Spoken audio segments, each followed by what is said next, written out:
Yeah. Just about to go live. Hey guys, how you doing? Arsenal versus Lyon. I'm here with Gary. We're here to talk about the game. I hope you guys are doing well. England, London right now, massively, massively hot. We've just gone into about 28, 29 degrees today. So the guys will be playing in 90-degree heat weather. So it's very, very hot day in London today. Gary, how you doing, bro? Yeah, not too bad, my friend. How are you? Yeah, not too bad at all. It looks like I just slightly missed the team sheet, so we'll have to. I went to Twitter as well, and they didn't post a team sheet there as well, guys. So we just have to find out. Raya, White, Gabriel, Saliba, Zinchenko, Partey, Rice, Odegaard. I just had it up. Literally, yeah, I couldn't find it on Twitter. Saka, Jesus, I think. Ooh, I like that Lyon kit. It looks exactly like ours. And Jesus. I like that Lyon kit. It looks exactly like ours, but it's just got the blue instead of the green and red. Look at the shorts, how the lines come around the back. Oh, actually, it is the same as ours, but it's red and blue. It's the same as our away kit, but it's red and blue. Nice. Yeah, I just got Arsenal in a huddle at the moment. Yeah, me too. Yeah. So, guys, if you're not subscribed to 101 on Arsenal, please subscribe to the channel and help on our journey to 10,000 subscribers. All these Adidas kits are very similar, aren't they? I've noticed that all the goalkeepers literally have the same jersey. Yeah, they are this season. Yeah, true.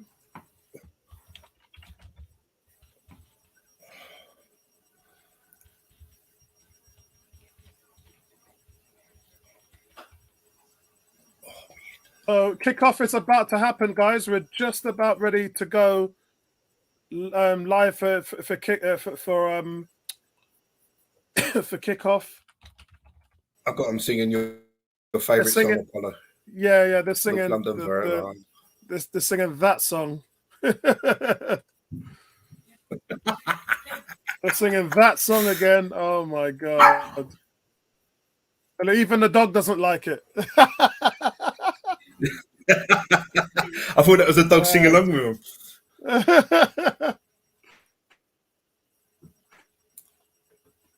Right, I'm underway.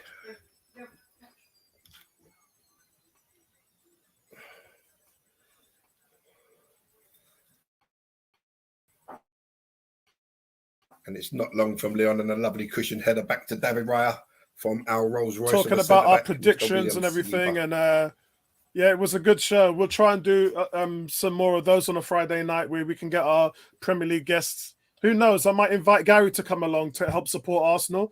It's really funny because we talk about the whole of the Premier League. I'm the host, so I've got to add in the Arsenal stuff as well. And so when I get an Arsenal guy in there, it's easy for me to bounce off that person. So I might actually ask Gary to take part in the Friday night Premier League show as well. Yeah, I ain't doing nothing else. My calendar's empty. Right, the game's kicked off for me. I'm actually on 35 seconds. I'm on 1 minute. Okay, excellent. So what I normally do then is I normally stop and then play and catch someone 50 seconds now. Was that Maitland-Niles? Yeah, it is. Yeah, Maitland-Niles back home. Was that Maitland-Niles that just bodied Saka out of play? Yeah. Maitland-Niles, as you remember, guys, his contract ran out last summer and he joined Lyon. And that was his team of choice.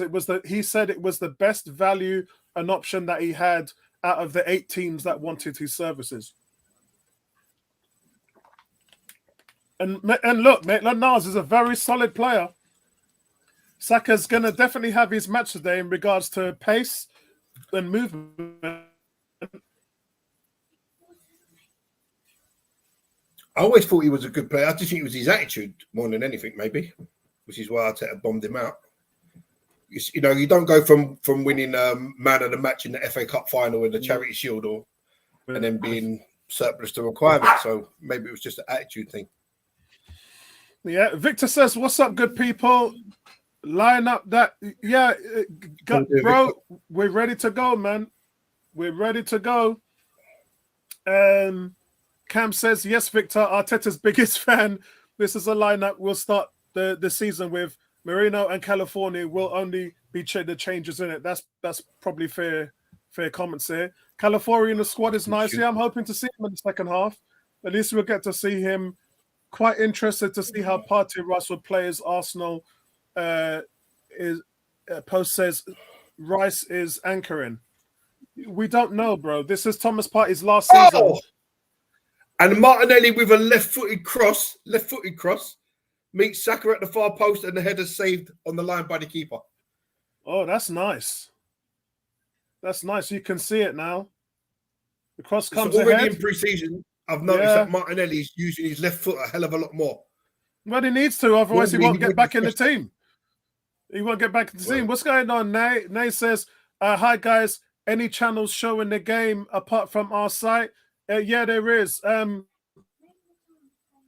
going to messenger you on Facebook in about 10 seconds. Let me see if I can find Nay.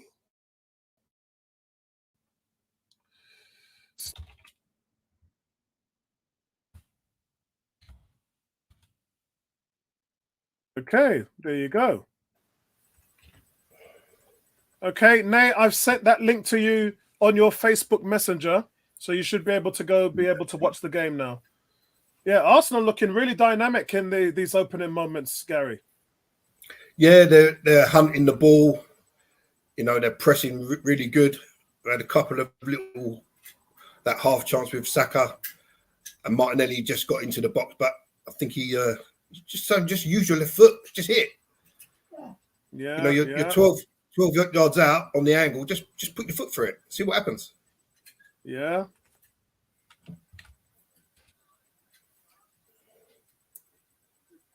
Yeah, I think, what do we want from today? Today, we want the team to display the excellence they did against Bayer Leverkusen. And it looks like with the start that they've had, they've exactly done that. And then obviously you're trying to get an injury-free outlook for today. And then that's what you want. Players take a knock. Played Man United in America. 3 of their players went down. One of them's not going to be back to here. Yep. And as we know, Declan Rice season 9 assists and 8 goals. 4 of those assists came from corners. He takes corners like that anymore. Get him off the pitch.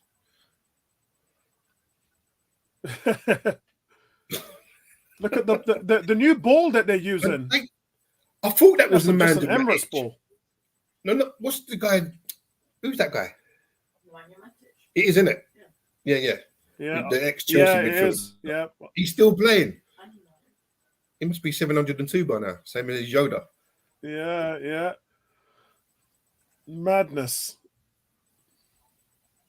Madness, absolutely madness. Oh, right. No, it's all right. Victor, I've already sent Nay the link to watch the game. So she should be able to pick up that feed right now. And Rice's second corner curls right the way out of play on the other side of the 6-yard line. Oh, so he needs some practice on his cornering, big time. He needs some practice on his cornering. It was almost inch perfect for Martinelli. It wasn't a million miles off. Yeah, a couple of yards short, and then that probably would have ended up in the top right corner of the net.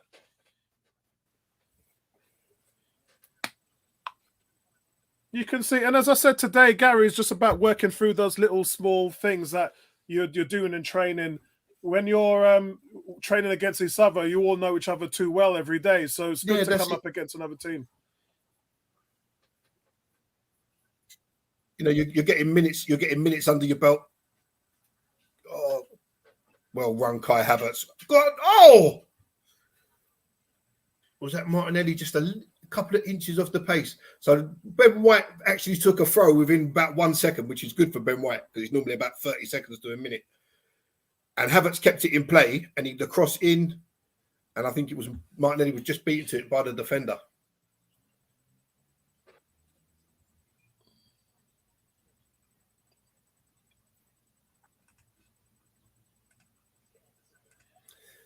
Yeah, it's about get preseason. Just get the fitness up, get through the game with no injuries, You know what I mean? And just try and get your performance And levels optimally high. Yeah, good crowd at the Emirates today. They almost got a full stadium in terms of capacity. They're going to the right-hand side again now with Saka and Maitland-Niles. And remember, normally we see double teams there, but Arsenal really rotating the ball well, recycling the ball well. Good through ball, but it by Zinchenko goes out of bounds. Declan Wright playing in his number 8 role today. Arsenal win the ball back up again, high up the pitch. And Odegaard wins it back again. Is there no shooting opportunity to Martinelli? And again, he tries a left foot dink, and it's gone out for another corner. So it's 3 times in the opening 8 minutes. Martinelli's used his left foot to try and cross the ball.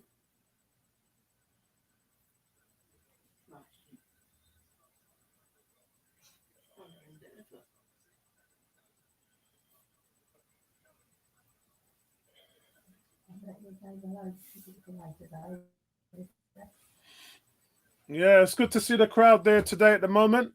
Victor says, Cam, I want him to use his squad already, have shown last season they need additional ideas on the pitch. I think that I just want them to use the academy players. I just want to see the academy players integrated, because they're definitely good enough. Yes! Declan Rice, third time lucky, straight onto Saliba's head, 1-0. Wow. 3 corners to get his range, and he's put one right on Saliba's that's the perfect corner. And it's in the back of the net. Yeah, that's the perfect corner.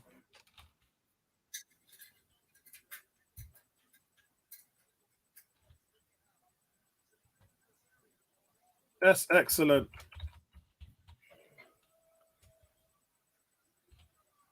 So we have one that didn't beat the first man, one that beat everybody, and one straight on Saliba's head. Yeah, and I want to see Saliba get more goals this season as well.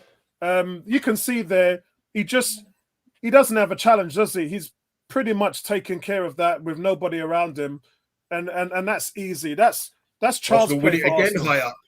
Go on. Yeah, that's Charles play. Oh my God, what are you doing, Martinelli? You've got to be. See, this is the thing. You've got to be shooting from there.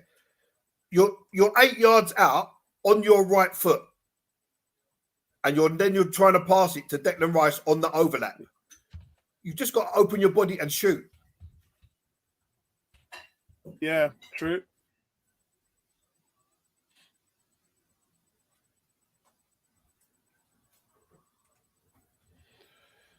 Yeah, look, I think that Arsenal they're just a claw. The speed of the ball and Arsenal's movement, and we're really just too much quality for them. Martinelli's looked bright in this game. Normally, it's Trossard that's starting. Nay says, thanks, I have a Canal 50, so watching via that link. Nice. Victor says, yeah, Apollo, academy player, Saliba versus French team. Yeah, it's Charles play, man. It's Charles' place. It's too easy for us because we're so good at what we do now, Gary. We're so good. We're polished, and that's why I say to you, I went to the Leverkusen game, didn't I? And yeah. How did the energy feel there? How did the energy feel? Oh, it was a madness. It was a madness. I mean, like I was sitting in the North Bank just behind the goal, and when you see these guys, Saliba and Gabriel up top, like defending, you just realise, like up close. When they're defending, you just realise how big they are, you know. Yeah. And it's quite a sight to behold, to be honest. You know, see Gabriel like in full flow, like coming to make a tackle right in front of you, and you just like raw, unbelievable strength, pace, power, is that not a whole lot? You know. So, is that not a penalty? Does he grab his arm? There's contact there. I think he got sandwiched in between them, but not enough there to give a penalty. So, guys, ball's on the right. Odegaard picks up the ball. So 1-2, and it's Declan Rice. Havertz into there, and Haaland under the challenge of 2 players. There is contact there, but I guess because it's preseason, not too much worried about it. But I believe in the Premier League, that's going to VAR. Oh, and this time really, Martinelli cuts Zinchenko's back in on his. Sorry, yeah, Martinelli gets the ball out wide. This time he cuts back in on his right foot and floats the ball, and it's just out of Saka's reach at the far post. So Martinelli looking bright in the opening 12, 13 minutes. Yeah. Victor saying it's not about winning, it's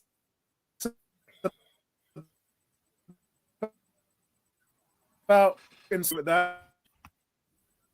It's a depth in squad last season. You'd have to argue if Arteta wasn't playing them, then the depth couldn't have been that great, right?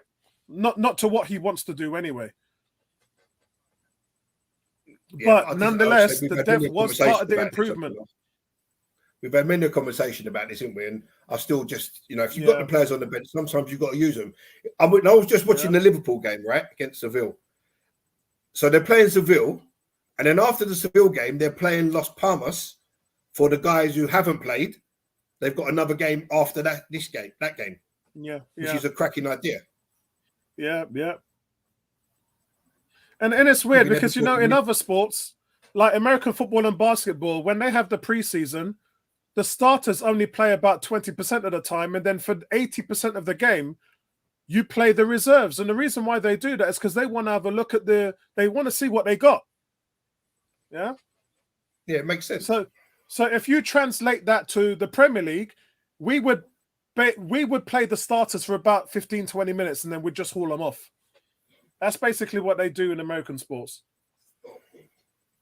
Well, Man City yesterday in the Charity Shield, or the Community Shield, whichever you want to call it, they played a whole host of academy kids because Foden, Stones, Walker are not even back yet.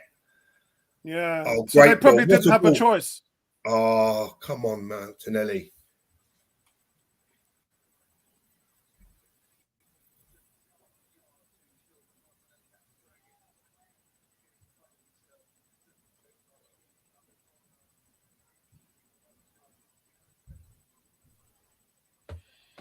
Yeah, you can hear the crowd having fun here. Yeah, Victor says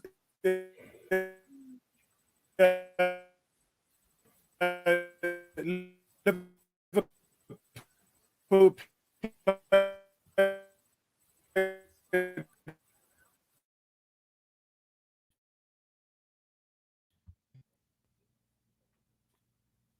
another left wing corner for Arsenal. At 18 saying, Victor, what's your prediction? Oh, Arsenal just when they've got corners, they're getting Lyon in all kinds of problems. So yeah, Victor, what's your prediction? I think 18 said, did he say he's up here?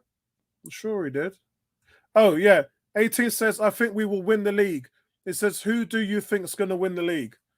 Well, on the Friday night, I already gave my prediction. I've gone Arsenal, City, Liverpool, and Man United for my top four.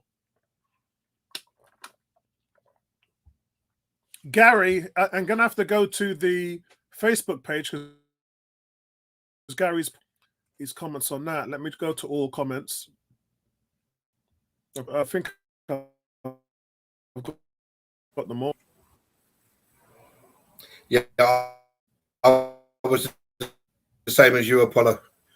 Arsenal, City, Liverpool, United. Yeah.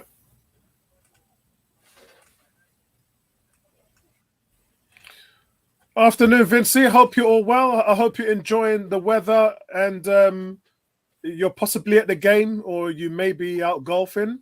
But I hope you're enjoying everything and you're seeing the coverage. Vincey, let me know if you've got a link. If not, then I'll message you one.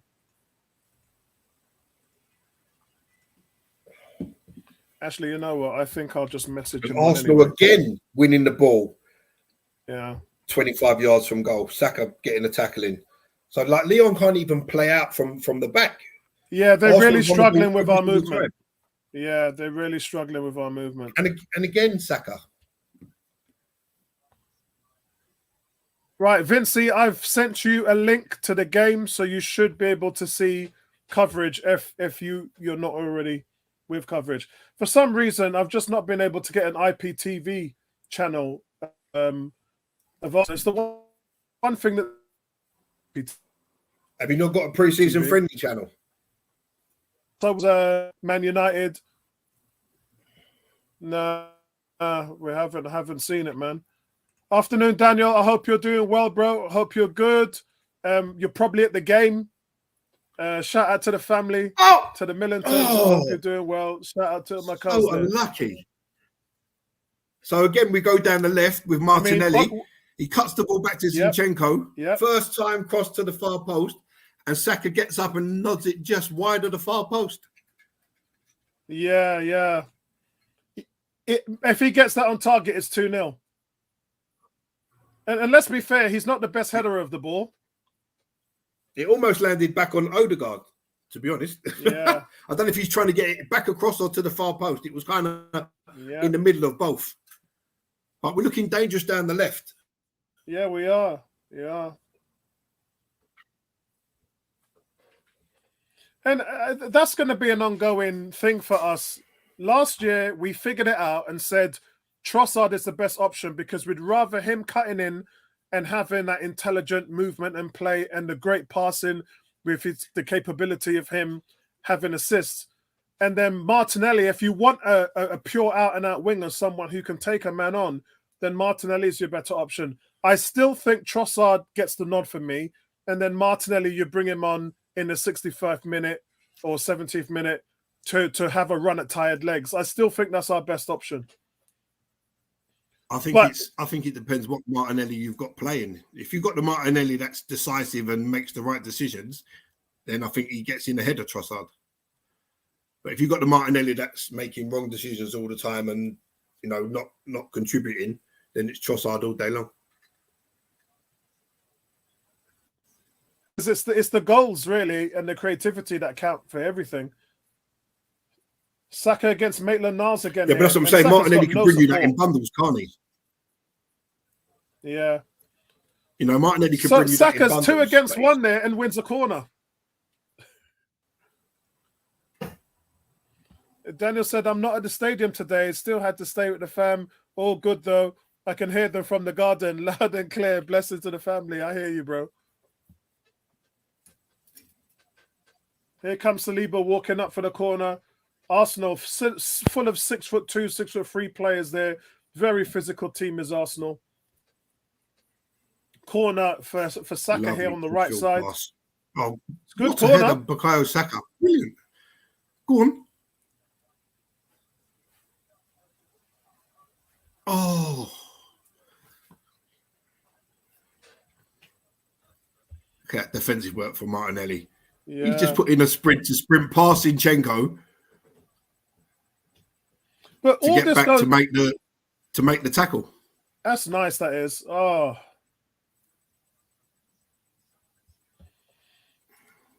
Look how Martinelli gets back there quickly.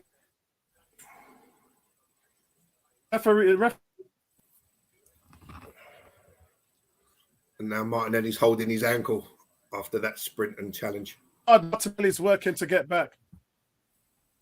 But that's what you want to see, Yeah, I think Trossard the guy fell on his ankle, isn't it? Yeah.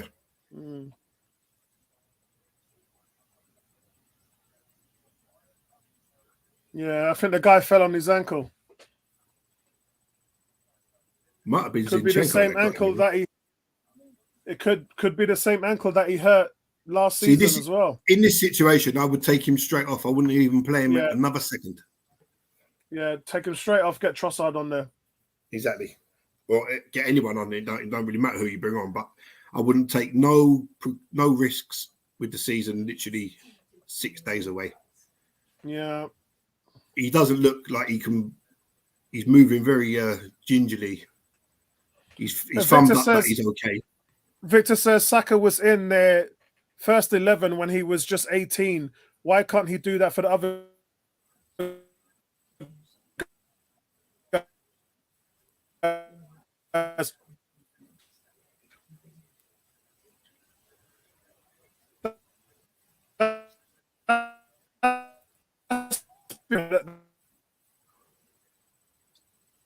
just need more development. That's what it comes down to.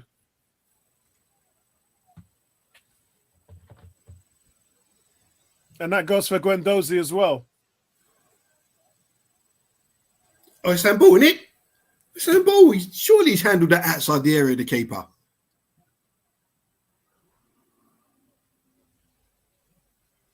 Oh, Party. What a ball. Come on. Oh, Saka's controlled, let him down there.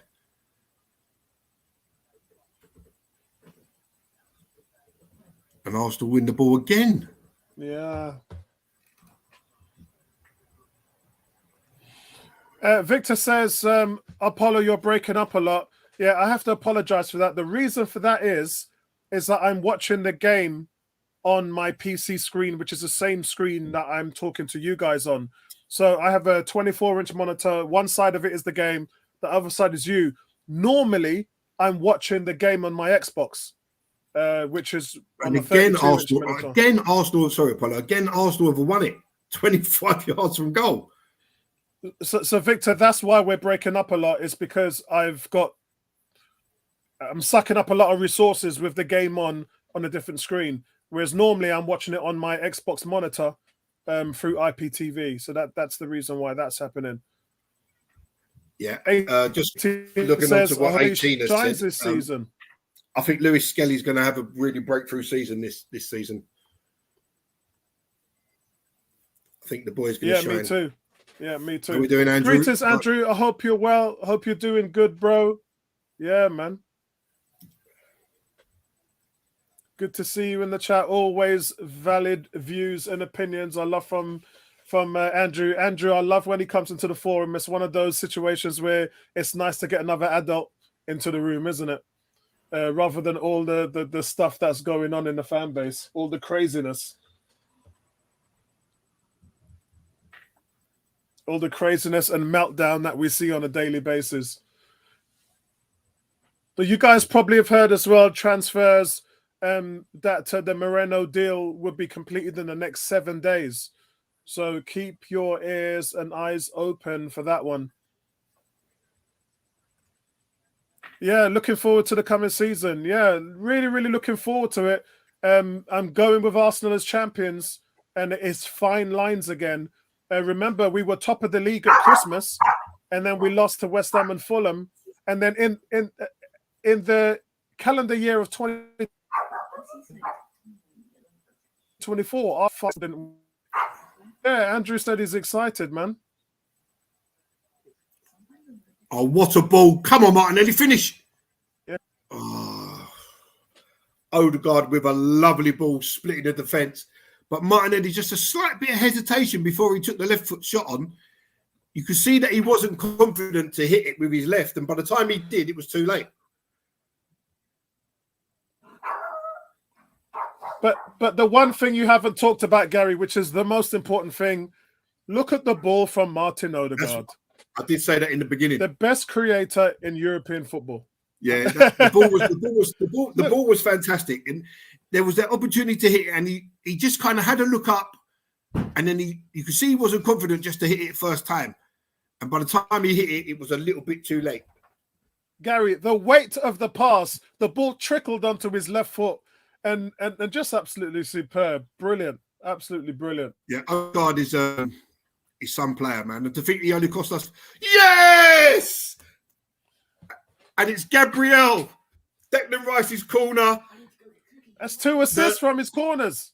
The keeper come to try and catch it. It went to the back post, nowhere near the middle, and Gabriel was running round the back, and it's a header into an empty net. I don't know what the keeper was doing, but the corner was beautifully flighted in. The keeper was in no man's land.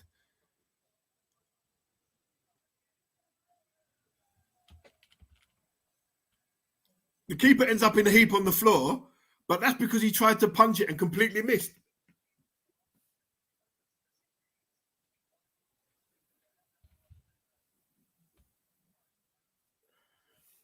2-0, 2 assists for Declan Rice.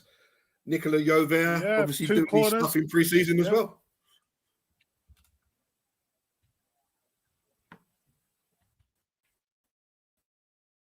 That's mad. Sorry, guys. I'm just putting up the score for you now so that you can see it. There you go.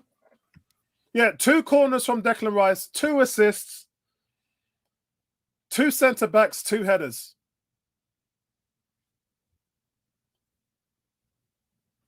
Gary, what was that? I missed you. And that's what I was just talking to my son. And that's drinks break. Yeah, drinks break now. And this is where he should really take off, probably Martinelli. Maybe take Saliba off so you can get Kivior on. And that would be probably it. That's all I would do, really. Andrew says, I do believe too much focus on a top strike. And I think because it's not the striker. Yeah, that's just not happening. I don't think it's a necessity anyway. Andrew stealing the joy. Nay says, great goal. Daniel says, who scores more this season from the defense? I still say Gabriel. But watch out for Calafiori. Calafiori's got goals in him. Yeah, I'm going to go with Gabby. Yeah, me too. Victor, it says, please take them off. Bring on Timber and the lights. Yeah, Timber is not going to play any more than half an hour today because he's just come back into full team practice over the last 2 days. So they're still going to take their time with him. But yeah, I reckon he'll get some minutes today. We've got Thomas Partey in there. 29 guys. Just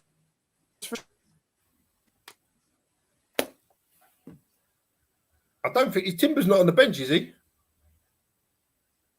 He's due to join back up with the team next week after his little foot injury.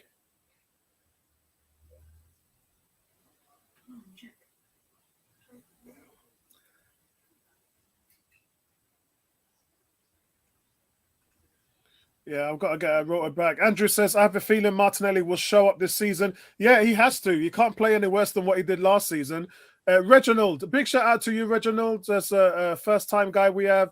It says, it might have to work hard on our scouting to get the best striker to improve our resilience against all the teams in the league. Go on, Martinelli. What a ball from Havertz.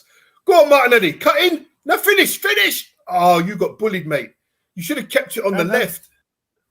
And that would be it, Reginald. It would be about getting a guy who's going to be better than Havertz, because with Havertz, you get creativity, you get defending, you get everything from him, and then you get goals as well now. So with Martinelli, yeah, I don't know. I think he's taking a heavy touch on that, Gary. Yeah, he should have kept it on his left, but once he's knocked it across the defender, he has to get his body in front. He doesn't do that. So the question is the cross allows the defender to get his foot in. The question is does the defender do a good job of bodying him out? I think he does. I think the defender does a good job. When Martinelli plays that ball across, the defender then a space. Yeah, I think he's put the ball too far ahead of him. Yeah, the touch was bad, and he doesn't allow himself to get his body in front of the defender, because then the defender can't make that tackle. I think it's a heavy touch from Martin. Got into that space. There weren't much of a goal to shoot at. Yeah.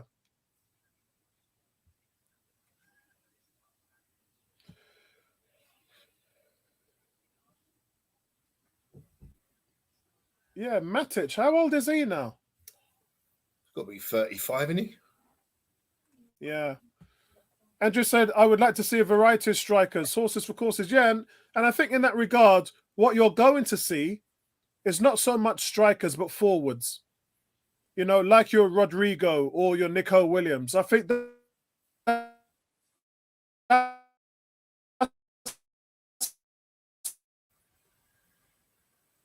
what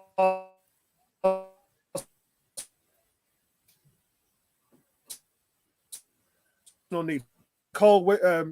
Nico Williams. I think that's what the team needs.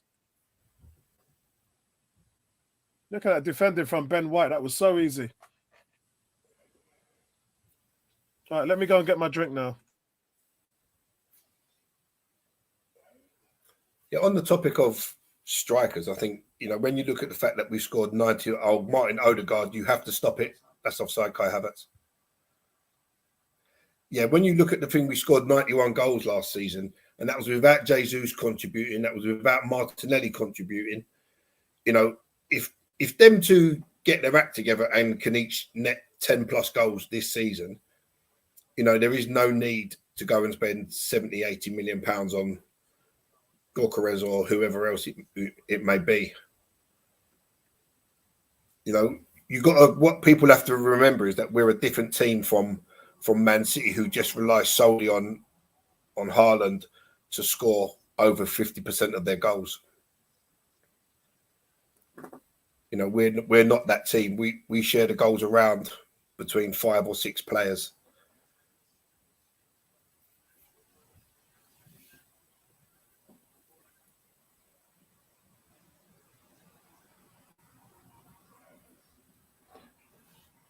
Welcome, Emerson. Shout out Emerson. What's going on, bro? Did you just hear what I was saying? Hi, Apollo and Gary. Apollo, have you put all our predictions from the show on Friday? No, we're doing a stream tomorrow where we're going to do our top 10 predictions. So that stream's going to be tomorrow, yeah?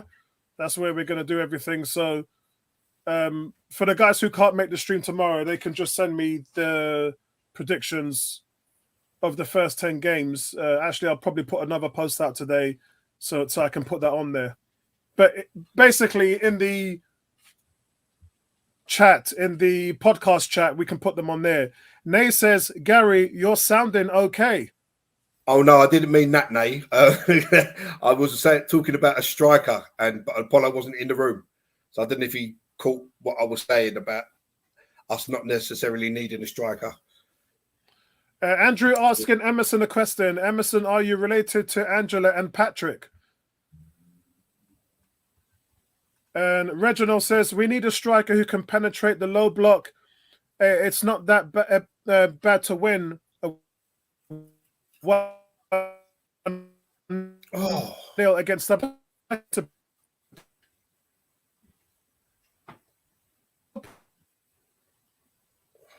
pass play. Emerson's got friends all over the gaff. Just doesn't for low block.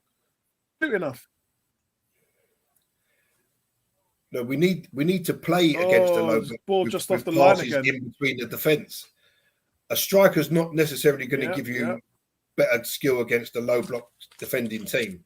What gives you the thing against a low block defending team is the passes through the midfield to a striker or to a midfield. Well, we've already got that, but what we don't have enough of, Gary, so I might disagree with you a little there because we've already got guys who can play great passes into the final third. What we haven't got is enough players who can go past players. So you can beat a man on the dribble. That was perfect for a low block. And I think that's what we need. I think that's what we need. I think you've got to get more people running from deep. So if Zinchenko is supporting Martinelli, he's got to be the one who runs past, or Rice, or whoever's playing 8, Havertz, whoever it is, has got to make the run past the striker into the box. Yeah. That's what we miss against low block teams. So, guys, I decided to get the old Fab instead. There you go, Gary. Remember that in the 70s? Oh, Fabs, man. 90s? Yeah, Fabs are still. Fabs still. I just ran and got myself a go.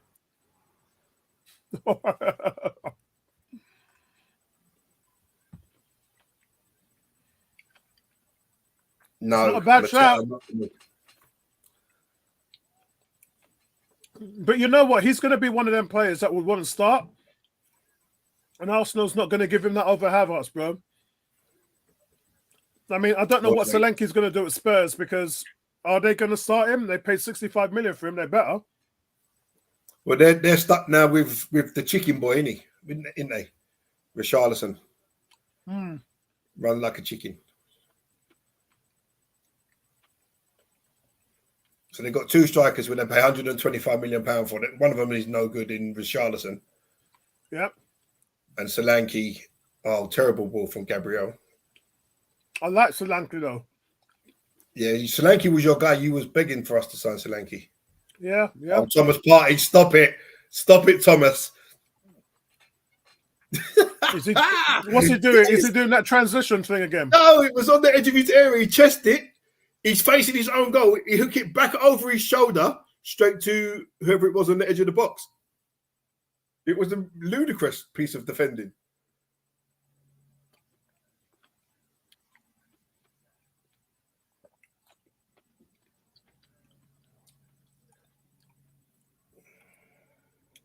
Arsenal just it's beautiful to watch Arsenal play. Did you see the Thomas Partey flick? Oh, Saka's got. See, this is the thing we've got. I mean, Saka and Rice have only just come back last week, and they don't look up to the pace. They're still a couple of weeks away. But now you compare that to Man City. Walker, Stones, and Foden are still away. De Bruyne only came back last week. You know, so did Bernardo Silva. So they're still going to be 3 or 4 weeks away. That's why you had to start the Community Shield with these kids. But now I think City are going to go into the transfer market, right? They got the 90 million in the bank from Alvarez, and I think they will go and strengthen considerably 2 players. So yeah, my view and opinion is very different from Arsenal fans. I'm not out there crying for a striker like 90% of you. I believe that Havertz continues to look impressive in an Arsenal shirt, and he's finally found a home in that striker position for Arsenal. He is our striker, and that's it. If you bring in anybody else, then they're going to have to compete for that role. But I would rather bring in an attacking forward player, like I mentioned, like a Nico Williams, Rafinha, a Rodrigo. That's who I would prefer. A Leo Sane, he's probably at the bottom of that list, a Leroy Sane. But I would prefer an attacking forward player. I'm not so much big on signing a striker right now. I would want to help to score goals, to support the way we play, which is an attacking front three, and not essentially an out-and-out number 9. Because I think we've already got one. But in saying that, Victor Gyökeres, I think, would be perfect for Arsenal. Absolutely perfect.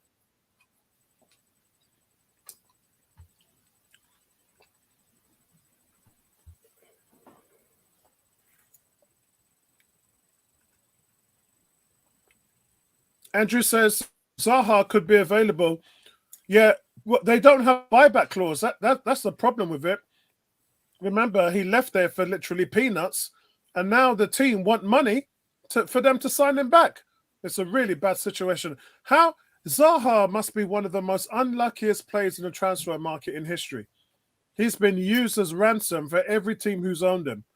It's so bad. I think that comes down to the agent now, Potter, doesn't it? Because, you go to Man United, it didn't work out for him there. You go back to Palace, and he had opportunities to move. He hasn't taken them. Then he signs a new contract, which means then he's priced out of a move. And then it goes.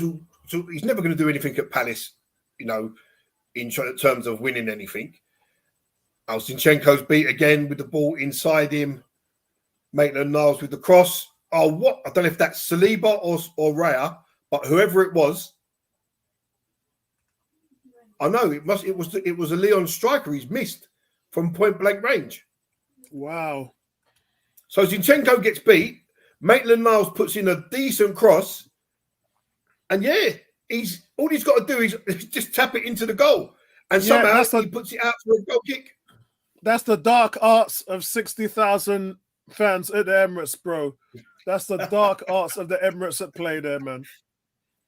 So I noticed against Leverkusen, I don't know if you noticed it while you was watching the game, was that Odegaard drops into the deep 6 and starts conducting things from in front of the back 4. And he's just done it again just now. Yeah, I would agree with that, Andrew. Andrew says, Eze, is he someone who would... But we've already spoken to his agent twice, Andrew. And I think for him, he's weighing up his options because remember, there is no negotiation there. It's a 60 million deal, flat out. That's it. But I think it's predicated on the fact that if Zaha doesn't come back, then he'll probably want to go because if they need to find a replacement for Michael Lacey, right? And that would be Zaha. Zaha's your guy who can get you goals and assists, and that would help to fill the gap of Michael Lacey. But if Zaha doesn't come back, then quite frankly, Palace isn't going to be as good as last season. And quite frankly, they won 6 in a row at the back end of last year, and they were destroying teams. They were absolutely destroying teams. They got a decent coach now, so didn't they? Yeah. It's the manager. They got defense. It weren't that they were scoring 4 or 5 goals. They were keeping clean sheets as well. Like nobody wanted to play Palace on the back end of last season. So I think Palace and Fulham are the dark horses. Mind you, West Ham have got that German striker, haven't they? That big, tall dude, Fulkrug, who looks a bit of a beast. Aren't they?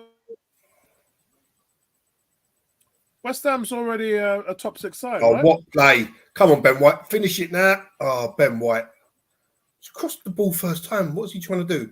Lovely play down the right hand side, intricate little triangles. Ben White's clean through in the area and just got to cross the ball. Well, and he doesn't. Thomas Partey is so strong. Midfielders just bounce off him. So strong. Great ball by Saka.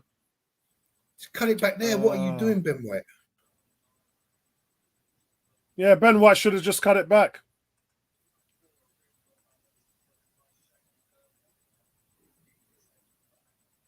Yeah. Their front three. Yeah. I mean, like I said, nobody wanted to play Palace. It's such a shame, isn't it? When you get a team that good and then you end up selling one of your prized assets in Michael Lazy, it's such a shame. But the thing with Eze, he's going to want to be a starter, right? And we're not going to be able to offer him that. No, not really, no. But he'll play for a top team and he'll challenge for the title. Isn't that got to be worth more? Well, yeah, but I get that, you know. And the move to Arsenal, if I was him, would be especially after being kicked out of the academy at 13, you know. Yeah. And he's always said he wants to play for Arsenal. But when you're a starter, you want to be a starter. So if we can't offer him that, maybe he doesn't want to sign. And as I said, if you look at Man City, their players averagely play 24 to 26 games per season. So I think that's how it works. Is like when you're at this level, there's no such thing as a starter. Yeah, agreed. I've been saying for a while now that we need to get to that place where our players are doing what City players are doing, playing 26 games and being fresh for the end of the season. You can't keep playing Saka. Having Saka, Odegaard, and Saliba playing 36, 37 games, that's not on, bro. No, that's not on. No way. Yeah, that's not on. Agreed. Andrew, your comment about Thierry Henry. Thierry Henry is still the only man in Premier League history to have 20 goals and 20 assists in one season. There's no one close. I believe the closest was probably Alexis Sanchez. But then that's because his assist numbers were very low, but his goals were very high, 31. But he couldn't quite match it with the assist number. So, Thierry Henry, man. I think if we're looking to sign an attacking player, it's either have to be someone on loan where it's cheap and affordable, or someone that is going to be cheap. Because I always like the look of that guy from PSV. Is it Bakayoko, the young winger? He causes some problems in the Champions League. We missed that with my guy Gakpo, innit? I think we missed the boat with Gakpo. 6-4. Yeah, I'm still not convinced by Gakpo. Sorry. 40 million euro. You've always been like that with him. He destroyed us, mate. He absolutely destroyed us when we played him. And that's half time. Yeah.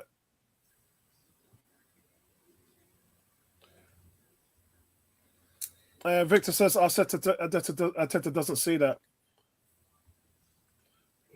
Is there patience of Arsenal fans to assemble a squad through enough to win a major honours? I think we already have. I think because look how close we came last season, Andy, and it was Andrew, and it was just down to fine lines.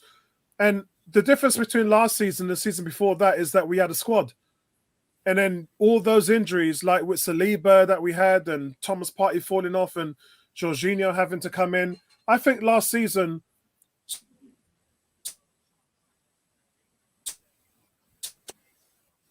squad rotation was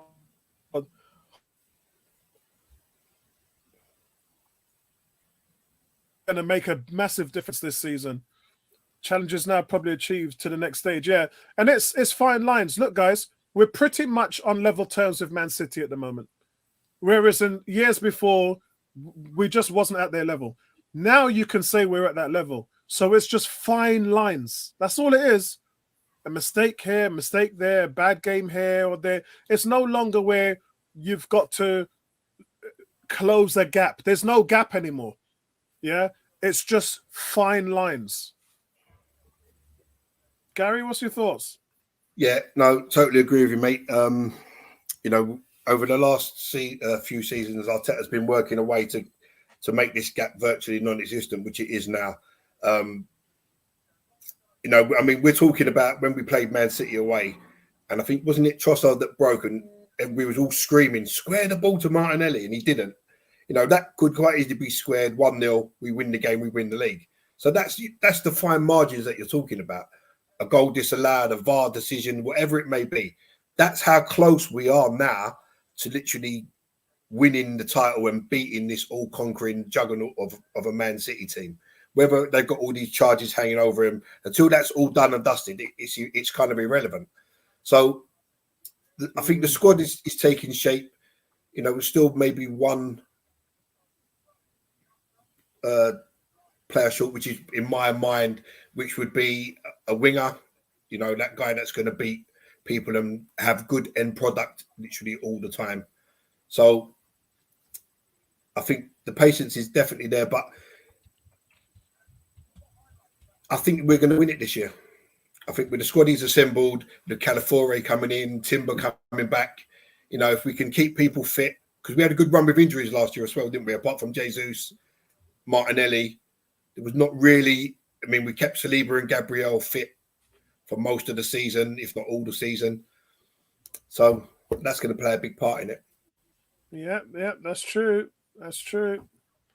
Luck plays a part in it, do. Yeah, and bad luck as well, because if you take out the fact that when we went up to Newcastle last season and lost, that goal should have never been allowed. That was the worst VAR decision in the entire season. The fact that whether the ball went out of play or not, Gabriel still gets pushed in the back on the goal, and that is a foul, and it should not have been allowed. And if that doesn't happen, Arsenal wins the title. Yeah, so it's just one of those things. Decisions that weren't there over the course. Yeah, of the but that season. was the big one that we weren't in control of. Most of the other stuff was in our hands, especially the losses. We take blame for that. We're like we put our hands up and we set responsibility. But what happened at Newcastle was beyond our control. Victor says, Apollo, we are playing the same.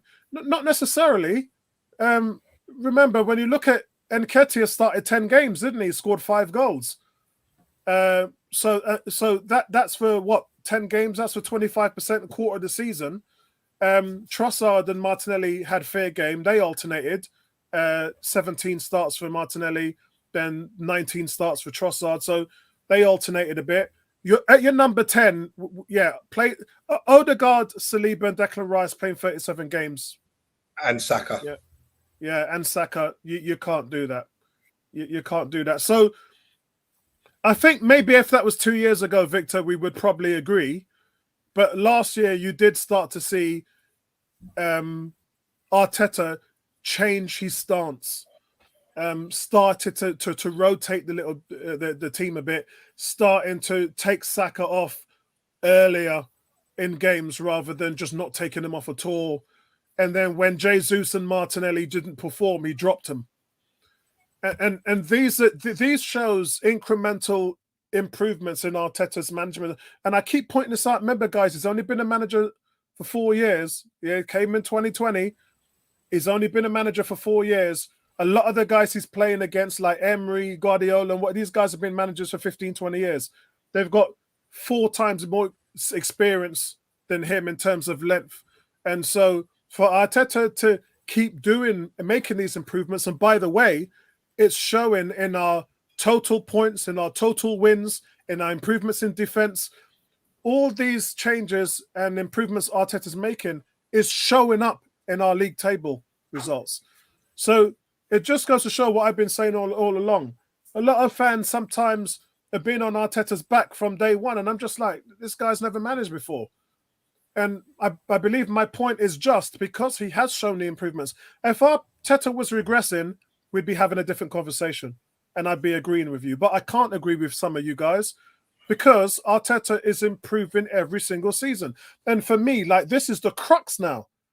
The crux is he is level where Manchester City is in terms of excellence, plays, and breaking every single record in Arsenal history. Like most wins, tied the Invincibles, defense, clean sheets, 16 clean sheets last season, goals scored, back-to-back years of the highest goals ever scored. I mean, he's literally, and I think we take for granted some of the things that he's been able to bring into the team, because if any other manager was to come into this club and do that, you lot would be singing their praises. You lot would be like, oh, Wenger's second coming.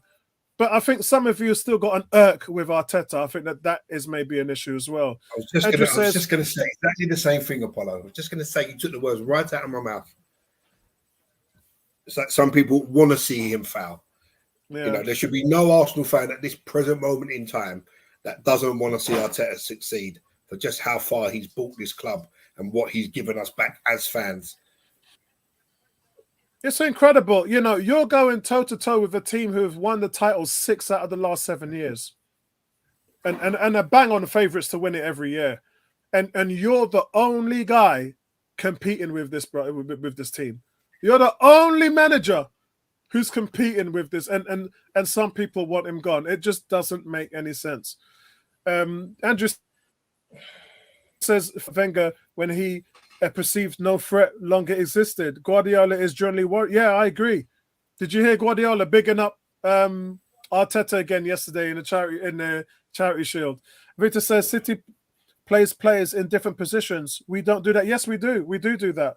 We do play players in different positions, and I think that is all predicated on why we are buying certain players, because they all have the ability to flex. I mean, if you look at our back four is made out of entirely centre backs.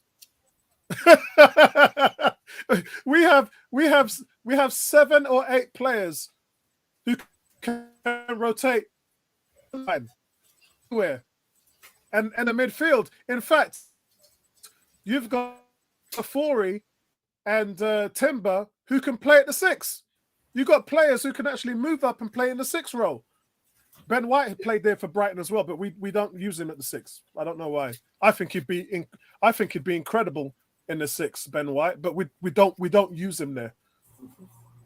I think Ben White in the 6 would make too many mistakes.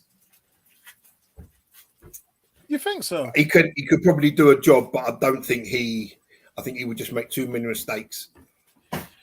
Sometimes he's not. I think where he might struggle. I think where he is possibly he might struggle.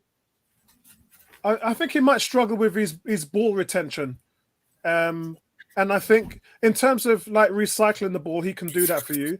But I think Ben White will struggle with his ball retention. Like when you see the way how Partey shields off 2 or 3 tacklers, and then beats them and still has the ability to transition, I don't think.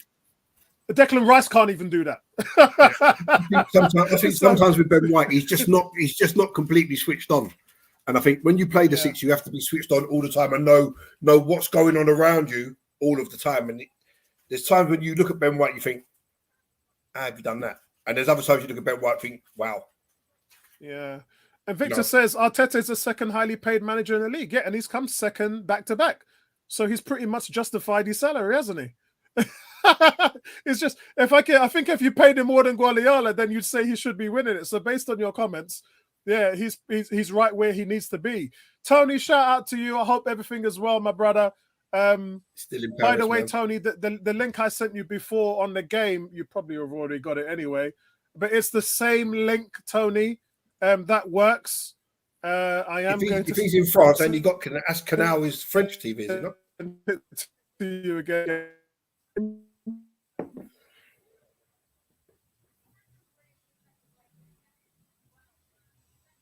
I don't know where. Remember, his hotel. He's essentially using 4G or 5G, right? So yeah, shout out to you, Tony. Loving your videos as well, Tony. I'm watching all the boxing updates that you've got. And guys, please, guys, we don't shout this out enough. If you're into the boxing and everything else, go to Tony's channel, Tony Pugilist Boy. Go to his YouTube channel and please subscribe and support him. He would much appreciate that as well. Andrew says, Victor, if Man City are what so many talk about, the best squad and manager, then why is an excuse that Arsenal? Yeah, I don't think it is an excuse. I think you're justifying City winning titles every year if this is what we're really saying, and they are the best. Oh yeah, Tony's watching Canal Plus. Yeah, bro. Palmer ain't going nowhere, man. Palmer ain't going nowhere. And to be honest, I wouldn't want Cole Palmer. I think he's I don't think he's got that attitude to play for Arsenal. You know, you see that when that penalty debacle when there was four of them fighting over the ball. Yeah, you know? Look, I think when you talk about taking Manchester City, who better than Arteta to define that, Gary? Yeah, obviously he knows them well. So I think if he would have thought Palmer was available, you know, he maybe would have made a move. But I just don't think. I think you've got to have a certain attitude and temperament to play for under Arteta, and I just don't think there's like they're back to Osimhen now because they don't think his attitude's right. You know, look at when they tried to when Havertz scored his first goal when the penalty spot was against Bournemouth. You know, Odegaard went to speak to Saka. Saka handed the ball to Havertz. Havertz scored the penalty. If that's Chelsea, Cole Palmer ain't giving that penalty to no one. You don't care if the guy's dying the next day. He's taking that penalty. You know, that's not the type of player that Arteta wants in the team. Yep. Tony, I think someone, let's have a look here. Andrew says, got to run, fellas. Thanks for joining us, Andrew. Yeah, shout out to you. Appreciate it. 18 said he's just subscribed to Tony's channel. So, Tony, you've got 2 new subscribers. You've got, because I subscribed to your channel this morning. Quite frankly, Tony, I have to apologize because I thought I was already subscribed. But what it is, Tony, remember, I've got 2 channels. I've got 101 on Arsenal and I've got Apollo Dean Campbell, which is my movies and TVs, and I do apologize for that, guys, because I haven't done a movie review in a year, and I set up to do a Deadpool Wolverine one, but I've just been so busy and never got around to doing it. But yes, I was subscribed to you on 101 on Arsenal, but I wasn't on my personal channel. So I just subscribed to Tina's just a channel. And I think Gary, the coach, is going to subscribe to you today as well. I'm rubbing my beard there. I'm waiting to Gary don't like boxing. Gary don't like boxing. I don't mind boxing. Actually, I'd like to ask Mr. Tony a question. What do you make of all this debacle in the Olympics about these women fighters that have failed the gender test? This is what I want to ask Tony. Oh, yeah, that's a good one. And Tony says, when and if not Marino lands, will he take the place of number 8? Yeah, he probably would take that number 8. Yeah, he definitely would take that number 8 spot. And then what Arsenal would do is they would pivot. When we're talking about this low block, I think this Marino could be the guy that helps unlock low block defenses. He's a monster. He's an absolute monster. Yeah, I would. And I think, Tony, what you're seeing there is the beginning of phasing out Thomas Partey out of the team, because then what you're essentially doing is you're saying to Declan, right, this is 6 is where we tried you with the 8. We know you can play there. So when we have an issue there, we can rotate you, but we're putting you back at the 6, which is where we actually want you to excel. We want you to be, Thomas Partey's shown you how good you need to be at that position. That's what we're expecting from you. That's the expectations. Partey's also in the last season of his contract, right?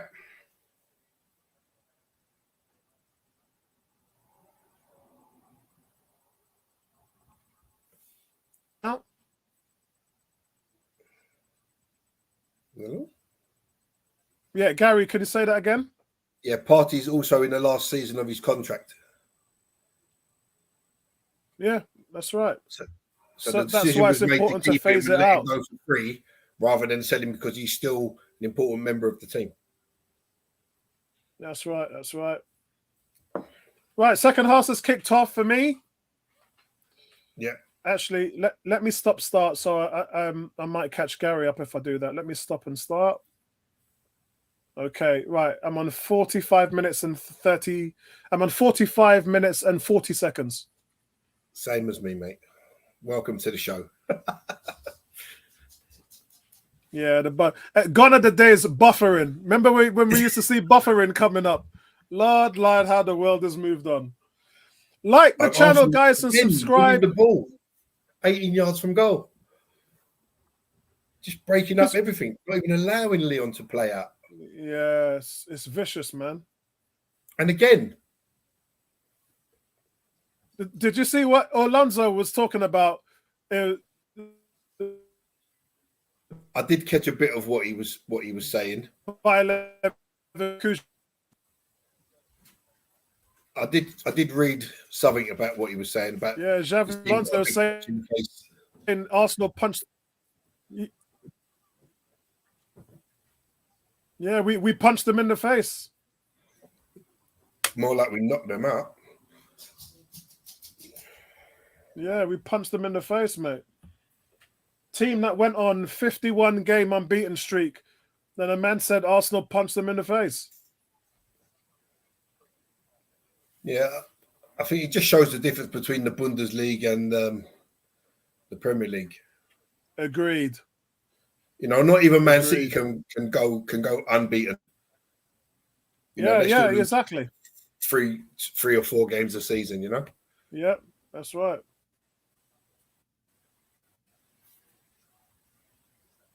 That's how I knew Arsenal was very close last season, because City always lose 4 games, and that for me, that's our measure now. Our measure is to go into next season and don't lose more than 2 games max.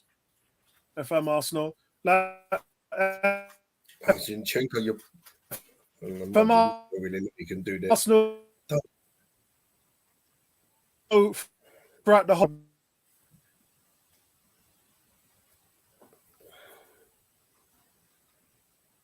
In saying that, the first 5 games. Woo, do you know what? The way I look at it, yeah, you can call it a tough start, but you're going to have to play these teams at some point anyway. So we'll just get it over and done with, innit? You've got to hit the ground running. You've got to go out there and try and win every game.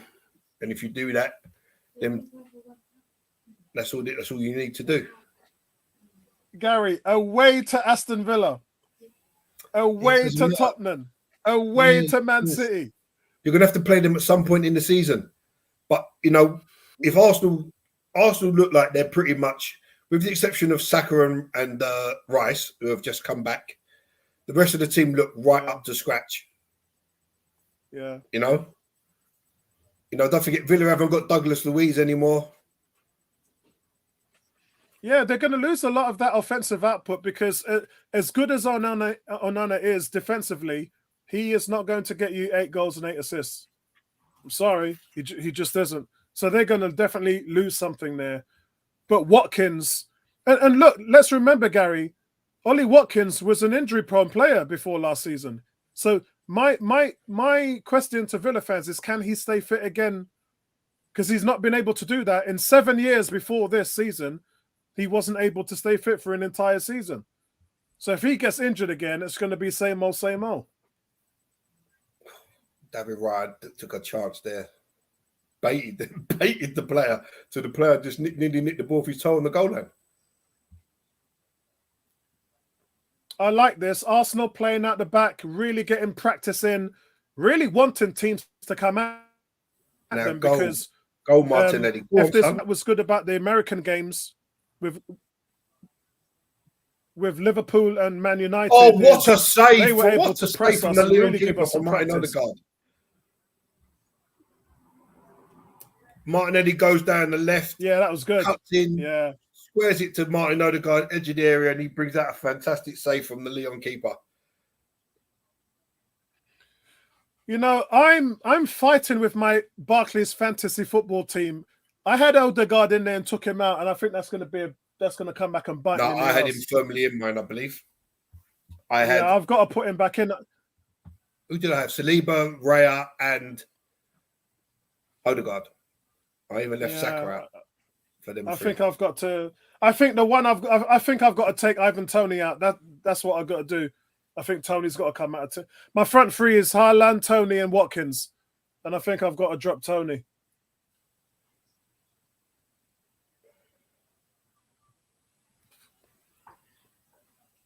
Oh, stop it, Odegaard. My God. This guy, it's ridiculous. He's ridiculous. Oh, it's just ridiculous. Honestly.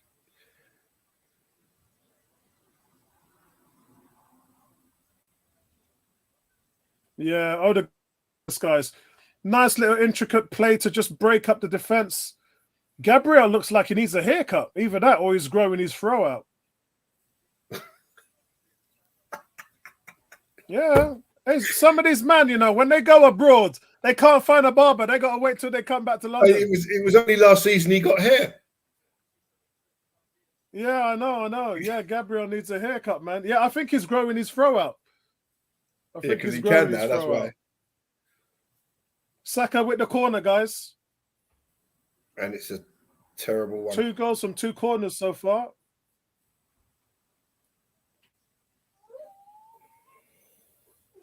Calafiori warming up.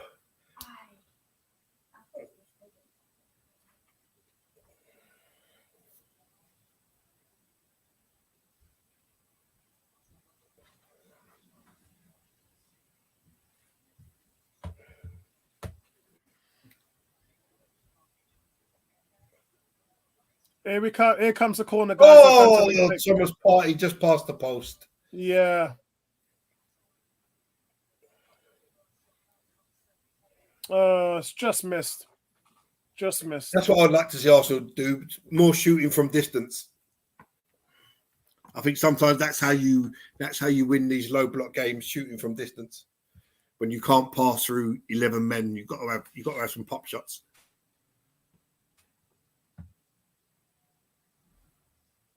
Arsenal won the ball again. Odegaard. Oh. Trossard's not like Jesus. He's not afraid to pull the trigger. I mean, but sometimes that's what's needed, though, right? Yeah, but I don't know what they're saying to Jesus, man. Trossard is a loaded gun. Jesus is a water pistol.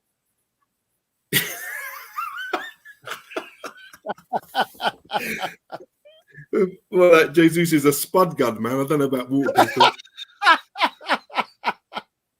Play it! Oh, Havertz has muffed it, man. Havertz has muffed it. Look at that ball from Odegaard. Oh, my God. The ball from Odegaard to Martinelli was exquisite. Martinelli's ball to Havertz was not so exquisite. Let me just put it that way. And Havertz finished. He should have gone top left corner. No, the ball was way behind him. Odegaard. Martinelli's ball didn't really give him an opportunity to run and strike. And he's running away from goal, trying to wrap his foot around it. That's a difficult chance. I think Odegaard was expecting Martinelli at the end of that.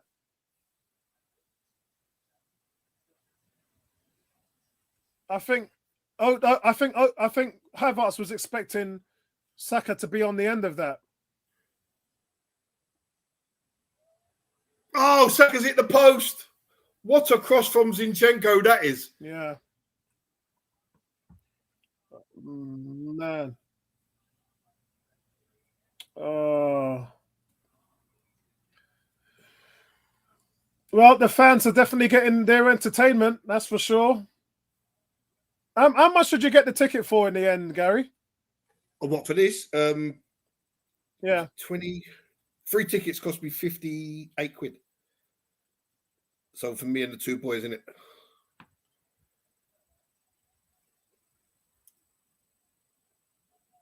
I think mine was £24 or something like that. And theirs was 15 quid each. But they had the Mexican. Did you see the Mexican wave going around the stadium? I saw them trying to do a Mexican wave going. What do you mean trying? The Mexican wave was going around the stadium 4 times in a row, both levels, club level. Oh right, the TV upper thing and lower. In all 3 levels, it was going around 4 times in a row. It didn't stop, and it only stopped when Bayer Leverkusen scored.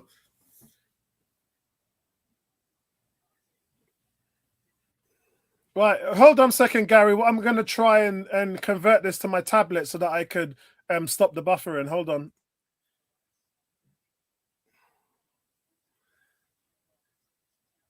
I'm still camping out on the edge of the Lyon box here.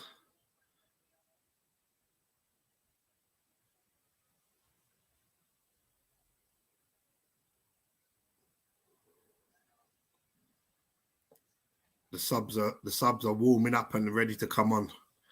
Let's get some of these young guns on.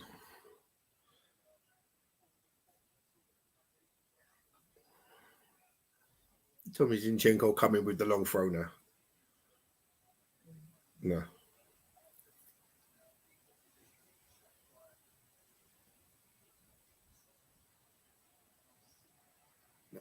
Declan Rice with an obscene bit of control.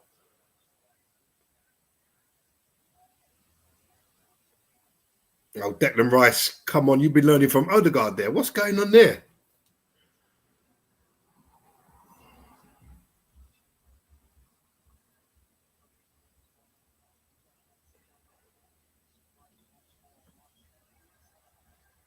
Was always going to come in there, always.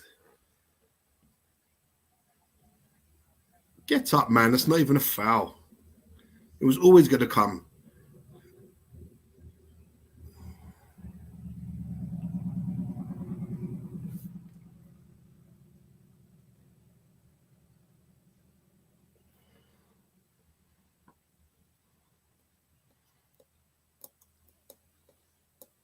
There was 2 instances there where Declan Rice absolutely turned into Martin Odegaard with a couple of sick bits of control and use of the football.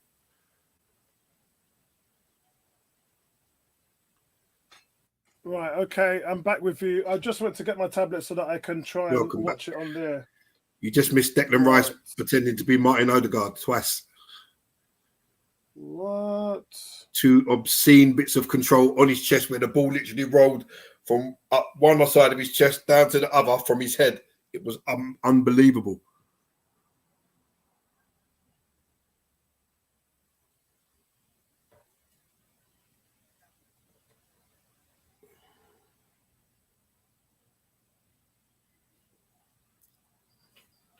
It's got to be substitution time, surely.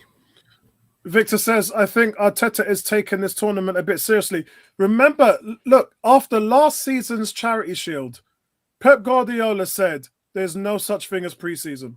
And after he said that comment, I don't, when it comes to this level, I don't believe in friendlies. I just don't. I just think it's good to get that winning mentality, because then you're up and ready for the season to start. You're winning games, and you're doing well. But for me, preseason's still about just getting everybody fit and up to speed. And if you're winning games, it's a bonus. If you're keeping everyone fit, it's even more of a bonus. If Pep thought that about preseason, he wouldn't have given Foden, Walker, and Stones added extra time off, would he? If preseason was so important, he would have had them back last week.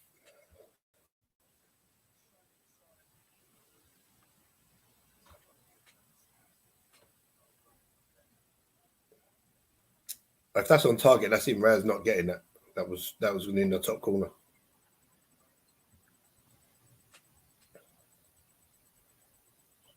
Stop it, Saliba. What's going on here?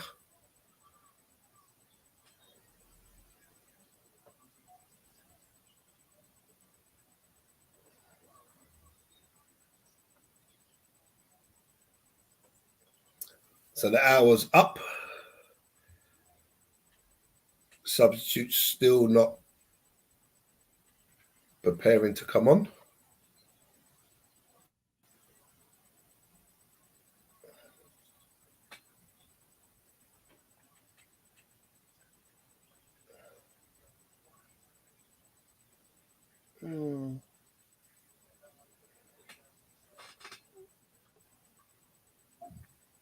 Yeah, it's a strange one.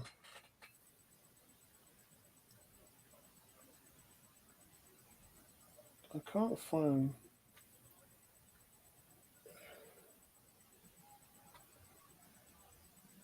Yeah, good one.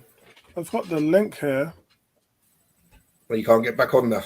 No, I'm trying to transfer it. You know what? Let me just do this. This is much easier.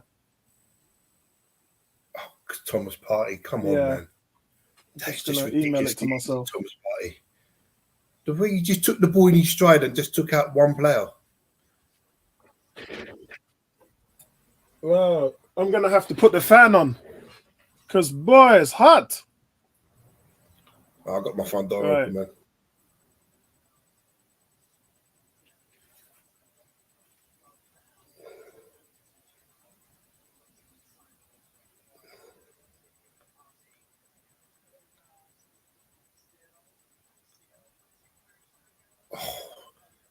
Odegaard nearly with an insane ball.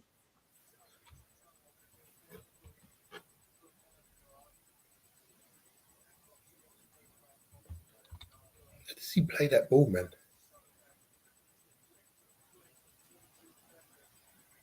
Right, here we go. Right, I managed to get that done.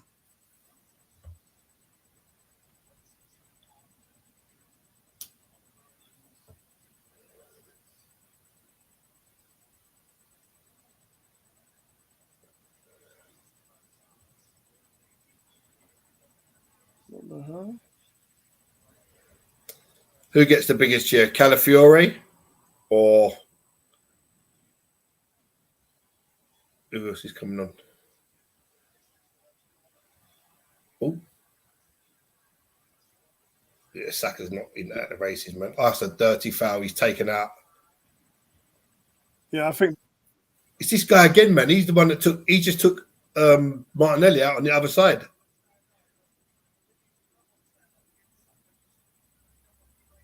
Mad.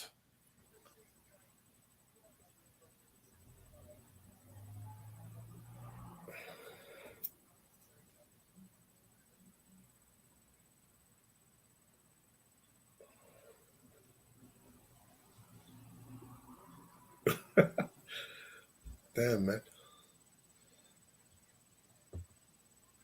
That's weird.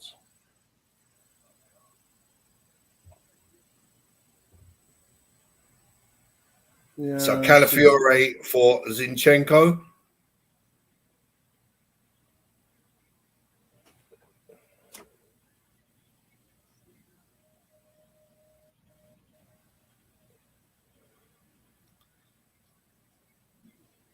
Yeah, that's good to see our boy Calafiori in there.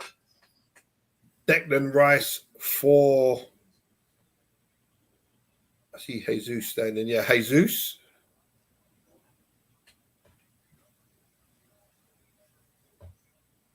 Right, so it looks like I've managed to do it. So just 2 subs he's made. So Havertz goes back into midfield and Jesus goes up front. I don't really understand that, to be honest.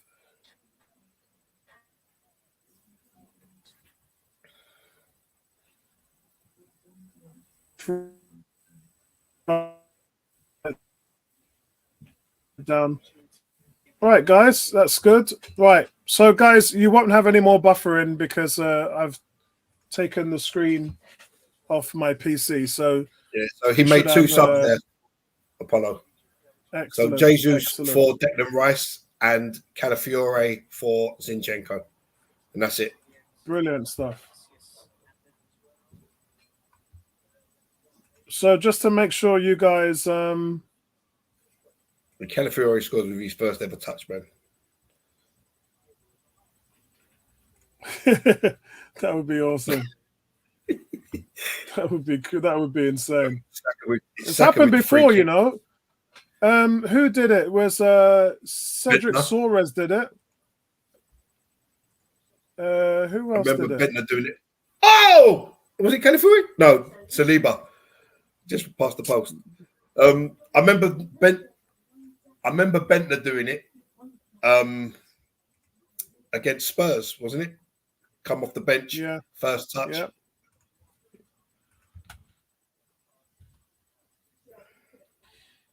Ooh. I'm impressed with Arsenal have won the ball in the Lyon half more times than I've ever seen a team do it.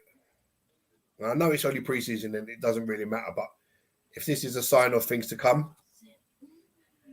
So Havertz is back to left centre midfield. Oh God. Yeah, and Jesus up front. See, the changes don't really make sense to me. You know, why are you playing people longer than you have to? Yeah, I do agree. Back. Odegaard loses it. See, Odegaard looks tired, man. Victor says Victor is I read that one. Cam says we need that box presence in both the air and on the ground. If we are truly ambitious and ruthless, we'll risk Havertz spot and go for Osimhen. But then again, my point is that that's all good and great, but Osimhen doesn't give you the defense that Havertz gets. So then you're losing there.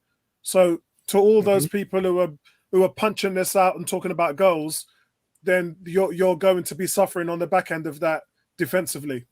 That's your. I had this chat in the forum, Apollo, the other day.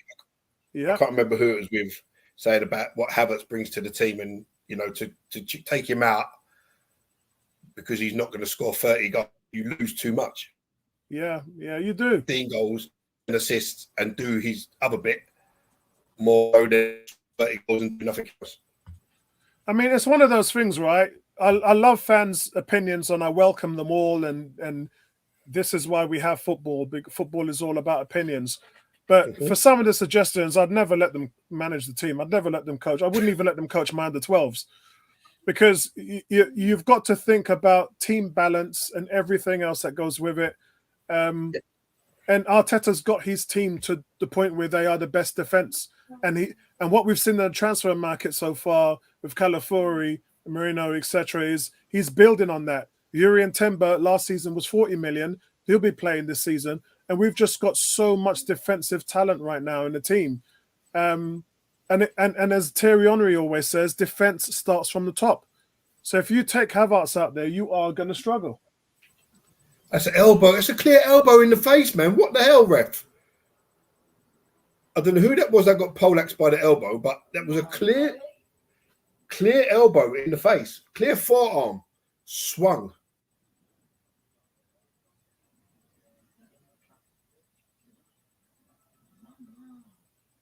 That's a mad elbow in the face. Martinelli's down. What is Martinelli still doing on the pitch after 68 minutes? That's what I mean. I don't understand why you just make two substitutions. Yeah, I think Martinelli's fluffing that one. I just saw a replay on it, and the guy hardly touched him. I think he's fluffing that one.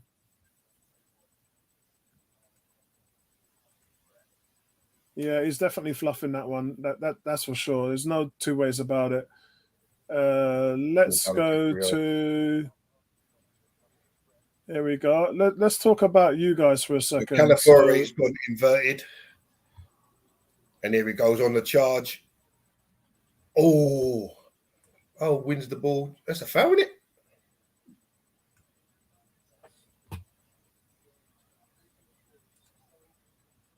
Jesus, why are you even there? So Jesus is like back playing like the left 8 behind Havertz. Yeah, it's not. It's a little bit messy now, and what he's trying to do is just give some guys some minutes. It seems it's just got a little bit messy. So while we're doing that, let's have a look at what the 101 guys think. Well done, Let's Calafiori. Well put done, this out there. Calafiori. Brilliant. So, guys, let me get rid of the banner for a second. So, guys, I asked all of you guys on the forum, who should take the Arsenal number 10 shirt off superstars like Dennis Bergkamp, Robin van Persie, and Mesut Ozil. You guys said 8% says Marino should take it, 4% said Fabio Vieira, 13% said Ethan Wanuri, 14 want Victor Gyökeres to take number 10, but 61% of you said Martin Odegaard should do a number change and take that rightful number 10 shirt. He's staying at 8 because he would have changed already. Yeah, it's a really weird one because it's such an iconic. I mean, let's remember he's still 24 years old. He'll be at Arsenal for God knows how long, and it probably is the right thing to do. If I'm Arteta, I'm saying, bro, this is what you should be wearing among the Arsenal greats, like the Mesut Ozils, the Van Persies, the Bergkamps. You should be, as the best number 10 in world football, you should be a 10, not an 8. So I think for that reason, I probably understand why these nearly 300 people voted on that, and I 100% agree. I do agree with this. But yeah, I mean, is it going to be messy? Number changes a number. And it, Gary? A number. I'm just laughing at what Victor said. What did Victor say? It's pronounced Calafiori, the Italian way. that's yeah. I think sometimes with players, it might be he wears 10 for Norway, right? But at Arsenal, he's established himself in the number 8 shirt. So maybe there's that thing where you don't want to change because the success you've gained is with the 8 shirt, and you feel that you should wear the 8. Yeah, for me, he's the best number 10 in world football. He's got the numbers to prove that, and a number 10 should be wearing a number 10. So that's probably where I stay at that one. Jesus is touching his left foot. Oh wow!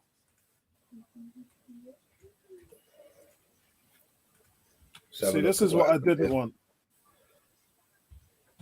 Oh, he gets trodden on his toe.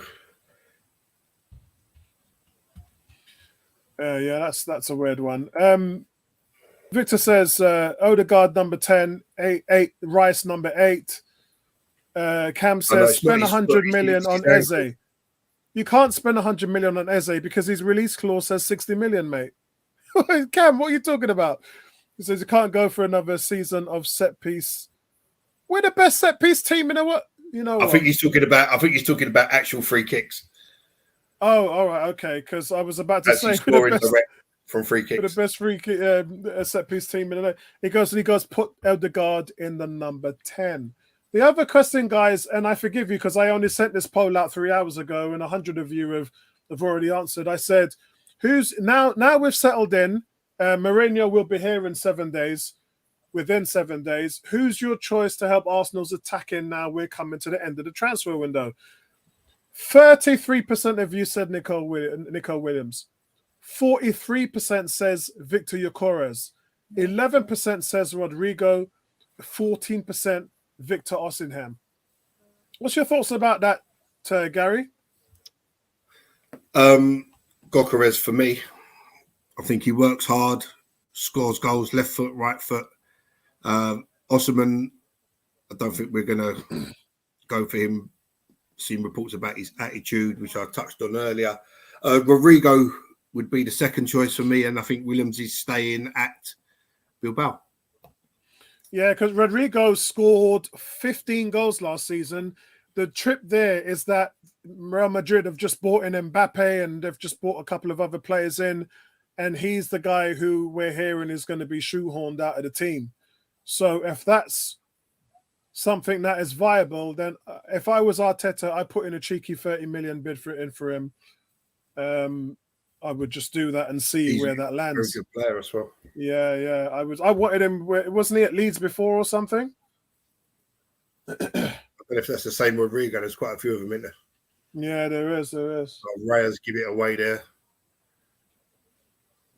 So 75 minutes gone, guys. It's still Arsenal 2-0, and it's a good display. It's a strong display. Not at one point have we looked a bit shaky. They did have a chance, but it's only the chance. They did have a chance. Yeah, and it was a Mr. Bean moment for them, if I'm honest. Yeah, it was definitely a Mr. Bean moment. Oh my God, what the hell was that, Saliba? Or was that Ben White? My eyesight is terrible, man. It's because I'm sitting further away from the TV now. I have to watch it on the big screen. Yeah. My TV's like 50 inch, so I still can't see it. Mad. Yeah, it would be easy because I got a 65-inch in the front room, but I've got a 32-inch, which is my Xbox monitor here, and that's what I use to watch the game. So I don't really have any problems with that since I'm sitting right in front of it. And then my PC here is a 24-inch screen. I blame the camera angle. It's too far away from the pitch. When BT Sport, because when you're an EE customer, BT Sport gives you EE give you BT Sport for free. And so I used to watch it on my tiny little phone, my 6.7-inch phone. And I used to say, oh, and there's Saka with the button, and Tony would go, that's not Saka, that's Maitland-Niles. And I go, oh, and here comes Odegaard, and he goes, that's not Odegaard, that's Ben White. when I just went, oh, Saliba, what you doing? They went, that was Ben White. How can you not tell White from Oh, God. Oh, I don't know, man. So Havertz is off. Here come the rest of the substitutions. Don't know why you asked me why you wait another 15 minutes. Makes no sense. Yeah, you know what it is? I really didn't understand the Maitland-Niles thing because he was a solid player at number 10. Nwaneri for Havertz. Yeah. I just didn't understand for it. Jorginho. Wholesale changes here for Arsenal. Lewis Skelly coming on. So this is going to be interesting because obviously Calafiori has just come on at left back. So where is Lewis Skelly going? Should be left back. Well, no, because Calafiori's just come on, and Kyrgios just come on. Kyrgios just come on for.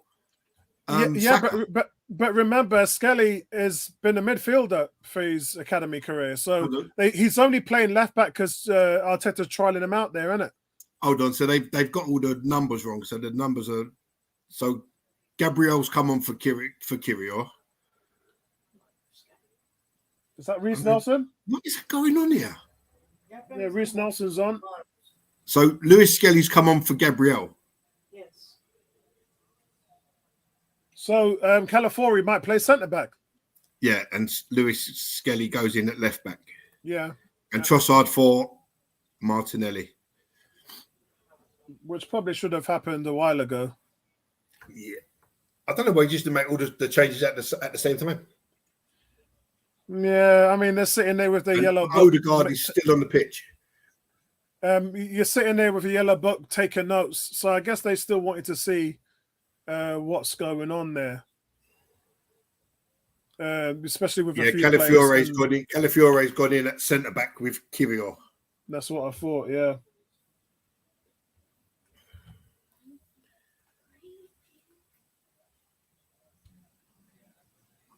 And Lewis Skelly. Cam says Zinchenko had some good crosses today, but we all know he'll fold like a house of cards playing against any good winger when it matters. I think that's why he inverts and our 6 would drop into the back 3, mate.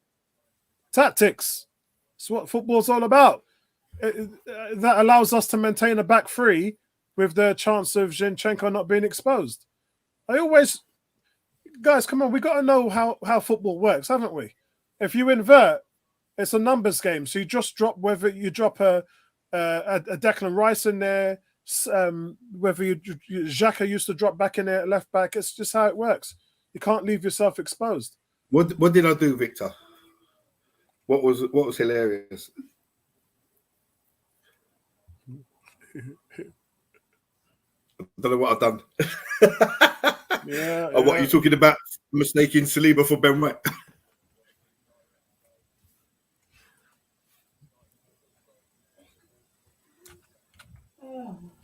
Yeah, it's one of those. Cam says, in front of goal, yes, overall we've had 15 shots and still 15 minutes to go. The issue is the final third. We must have it into prove in that regard. Look, mate, our finishing has always sort of been pretty poor attacking wise, and that's the reason why. But we're creating so much chances with Odegaard pulling the strings back there and Zinchenko supporting. And again, I question the ethics in that because we've broken our franchise scoring record back to back for the last 2 years. So we must be doing something right. And then the other thing I do, Gary, is I go to the Premier League website. And then what I do is I put chances misses and big chances missed. And we're about mid-table. And Liverpool, City, Man United and Spurs are worse than we are. They miss more chances than we do. So I think Arsenal fans are talking from a perspective of a very narrow view because what I'm saying is you see your guy miss 2 chances and you say as a team we're not clinical. And that's actually not the case because when you look at other teams are doing exactly the same as what we're doing. Oh, well done, Calafiori. This guy should have carried on going forward there. Oh, yeah, Victor. Yeah, that confused me with the substitutions there, man, because they showed up one number and then some player came off and then they showed another number and I was confused. I'm not going to lie. Yeah, look how strong Calafiori is. Yeah, that's nice. That's nice what we just saw there, guys. Calafiori getting the ball, taking on one striker coming at him, and he heads it. He bodies the guy out of the way and he plays the ball back to Gabriel. Are you a bit concerned that Martin Odegaard's still on the pitch? Yeah, I am. Because he shouldn't be. Fabio Vieira should be in there. Oh, get up, please, Trossard. And as Cam has rightly pointed out, where's Ranieri? He's on the pitch. Oh, right. He's okay. on. So why is Cam asking me no Ranieri? I think came on for. I don't know who he came on for because it was Havertz. I think he came on for. He's just on the edge of the box now.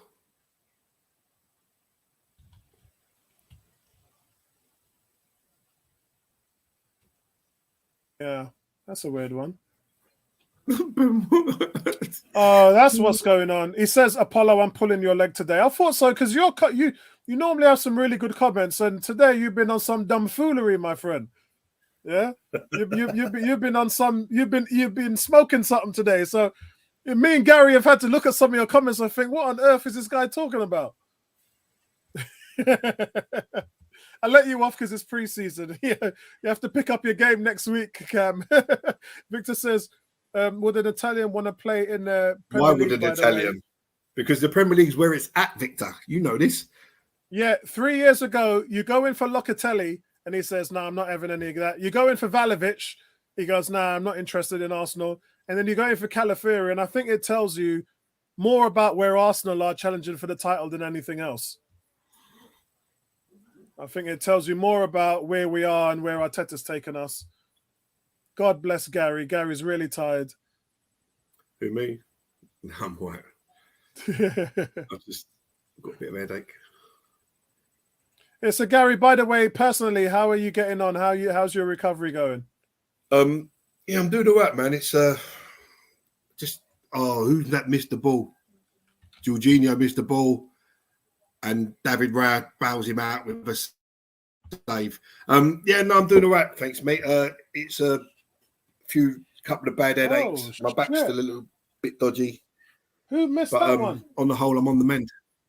Jorginho. Nice one, mate. Jorginho, that was embarrassing. See, I don't know why you're not trying to head that. Why are you letting it bounce and try and play it on the bounce? I do not know. God, that was awful. Good throw out by the goalkeeper, though. He does get a foot to it, though, in fairness. Jorginho. Yeah, but in fairness, that's a good that save from Raya. In fairness, Raya gets a 2-1, and in an important league game, you can't make them mistakes. Don't care about pre-season. Did you see Raya's reflex there? Yeah, that was a really good save. That was not too dissimilar to the Leverkusen goal. Yeah, he done the same thing against Leverkusen. He stood his ground, and then he flicked the arm up, whichever way the ball goes. He flicked the arm up, and he managed to get something on that one.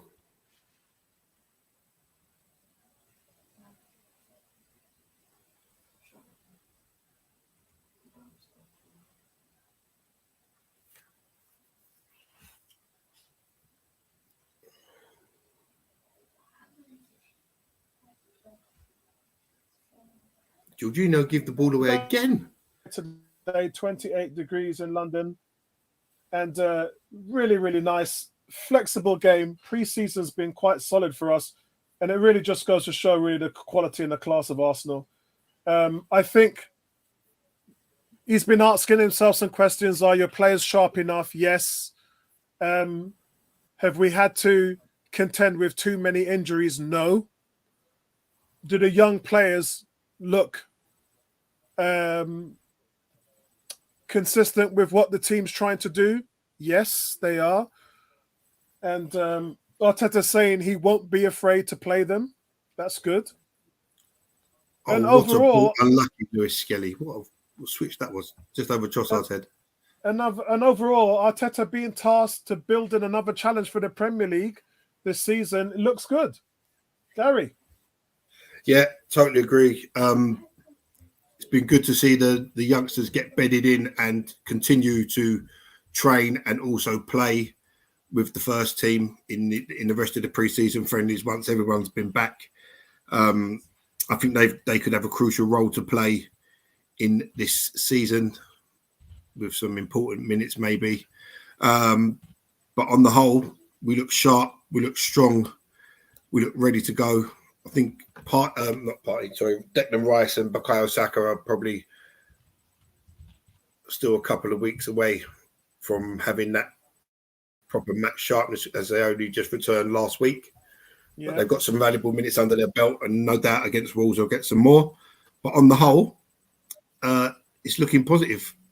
I say, and you know, when you look at City, they've still got 3 or 4 players that haven't even returned yet. Yeah, haven't even returned yet.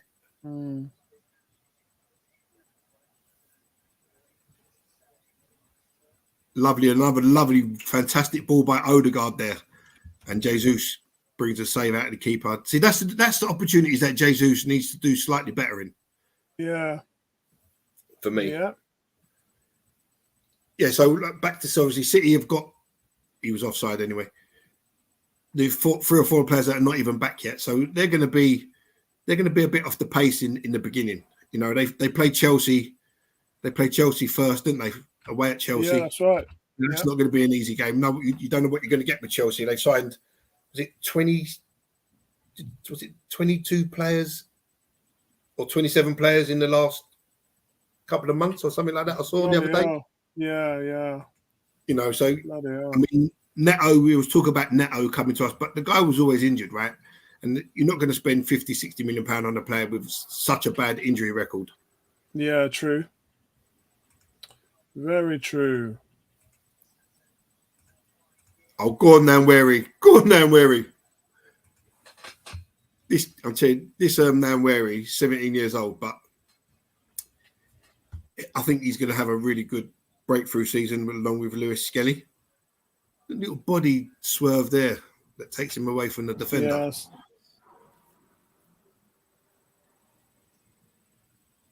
The main thing now is just getting through the first opening games and just keeping everybody fit, no injuries. And I think we should be all right. Yeah, that's going to be awesome.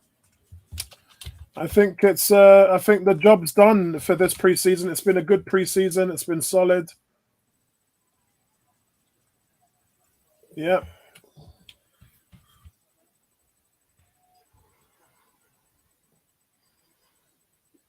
How is Odegaard still on the pitch? 90 minutes played. Yeah, that's nuts. How they're not doing anything. That's nuts. And he took a knock against Leverkusen, and when there is shot straight down the keeper's throat.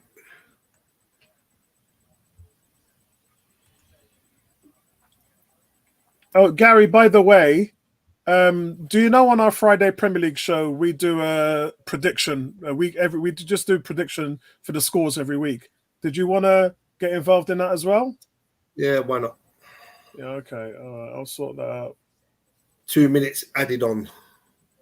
Yep, here we go. Here we go. Here we go.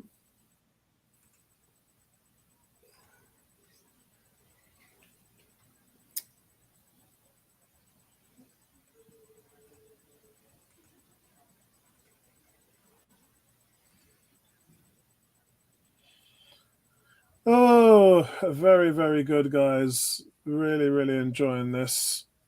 So, looking forward to... Yeah, I can't wait, man. Really, really up for it.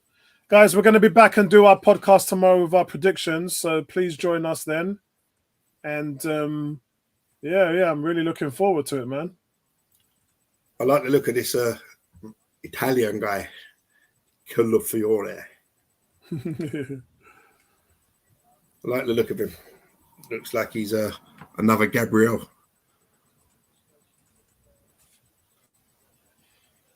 Fixtures.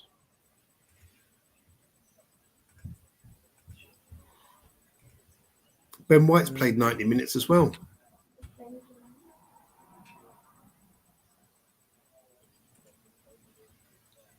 So Raya, White and Odegaard have all played 90 minutes. The keeper that you understand, but the other two, I'm not too sure that was necessary.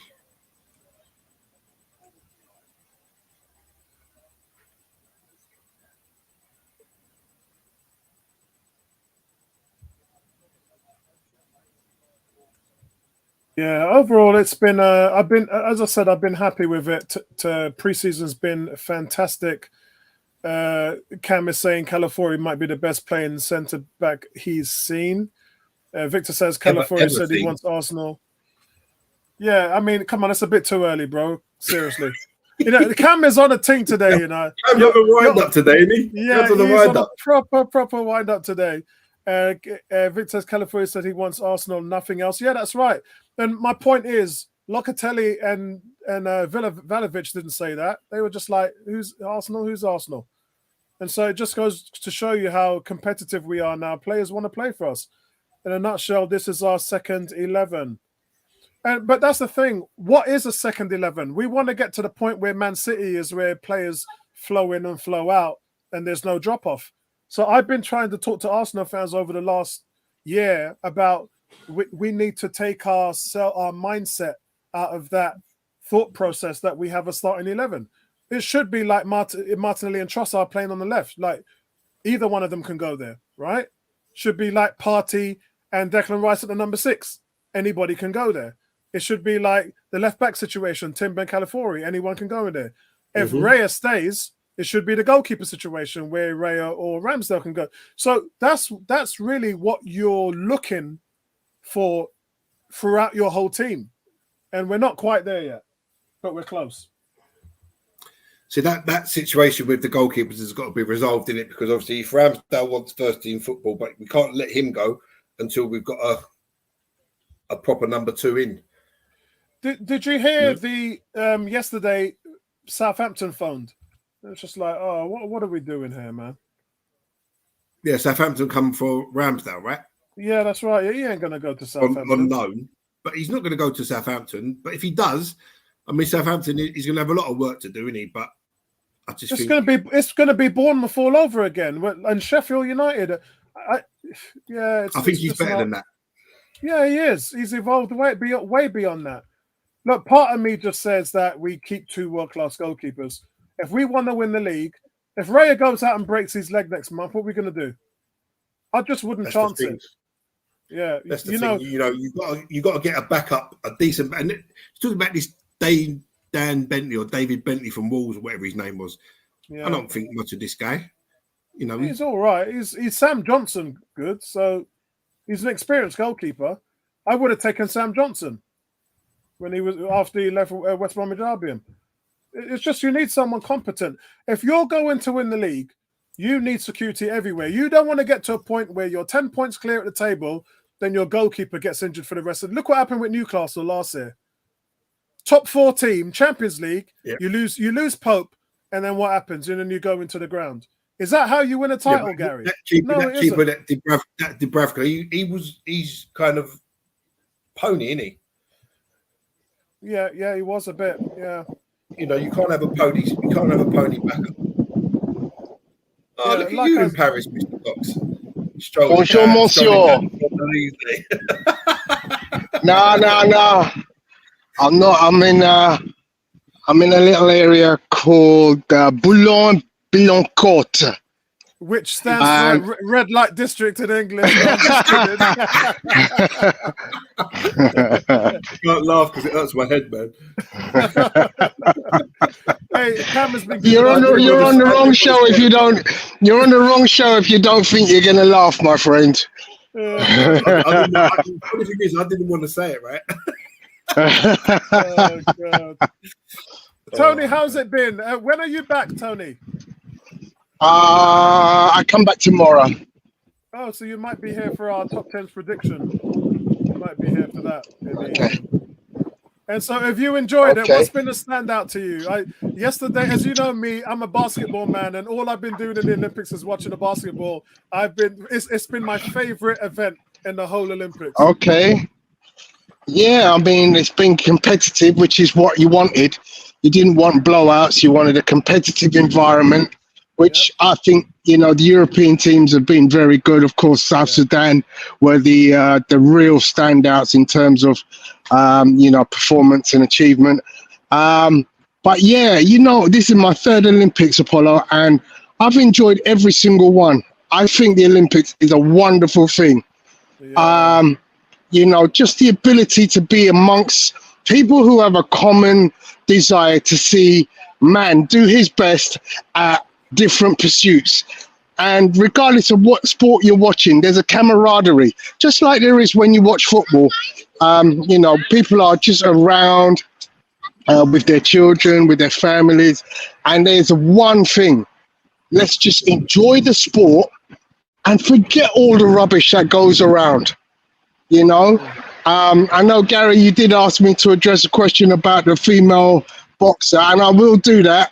But just want to finish off by saying, you know, I was at the France versus Egypt game, 2 teams led by Alexander Lacazette and Mohamed El Neni, with one team managed by Thierry Henry. So there was lots of Arsenal connections in that game. And I really enjoyed it, you know, a game that went into extra time. I was sat, you know, you probably, if you've seen my pictures, you see how close I am to Henry. You know, I had a really great time at that. The boxing has been good, not brilliant, but good. The athletics was amazing. You know, the seat that I got for my athletics, superb, absolutely superb. And for those of you who want to know, that stadium right there, that's Paris Saint-Germain Stadium. That's the Parc des Princes. Yeah, I've been there for the UEFA Cup. Not Cup. Yeah. I was there for that game. I was there with you, brother. Yeah, I was there with you, brother. So yeah, it's been an amazing, you know, just coming up, it's a week and a day today, and I've enjoyed every minute of it. You know, I've met up with some friends who've come over. You know, I work with a charity called 100 Black Men of London. They're over here. They brought a bunch of kids who they mentor, and for those kids, this has been one of the best experiences of their lives. You know, to be amongst. I don't know if you can see that. They've opened up the gates. You can see the actual pitch. Yeah. So did you do it? What did you do? A B&B? Did you do the B&B? No. I just got a hotel room. So my hotel is literally 8 minutes from where I'm standing. About another 5 minutes down the road is Roland Garros. And Roland Garros is where the boxing is. So I'm 13 minutes from Roland Garros to my hotel. So I'm very well situated. But I've been about, as you can tell by my pictures, I've been to Lyon.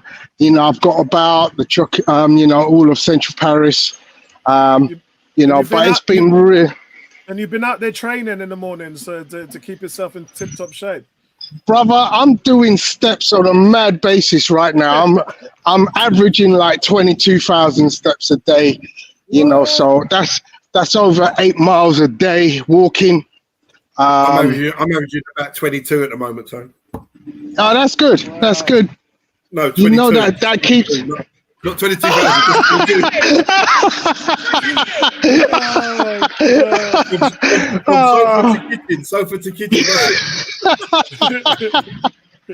Oh, you're funny, gal. You're funny.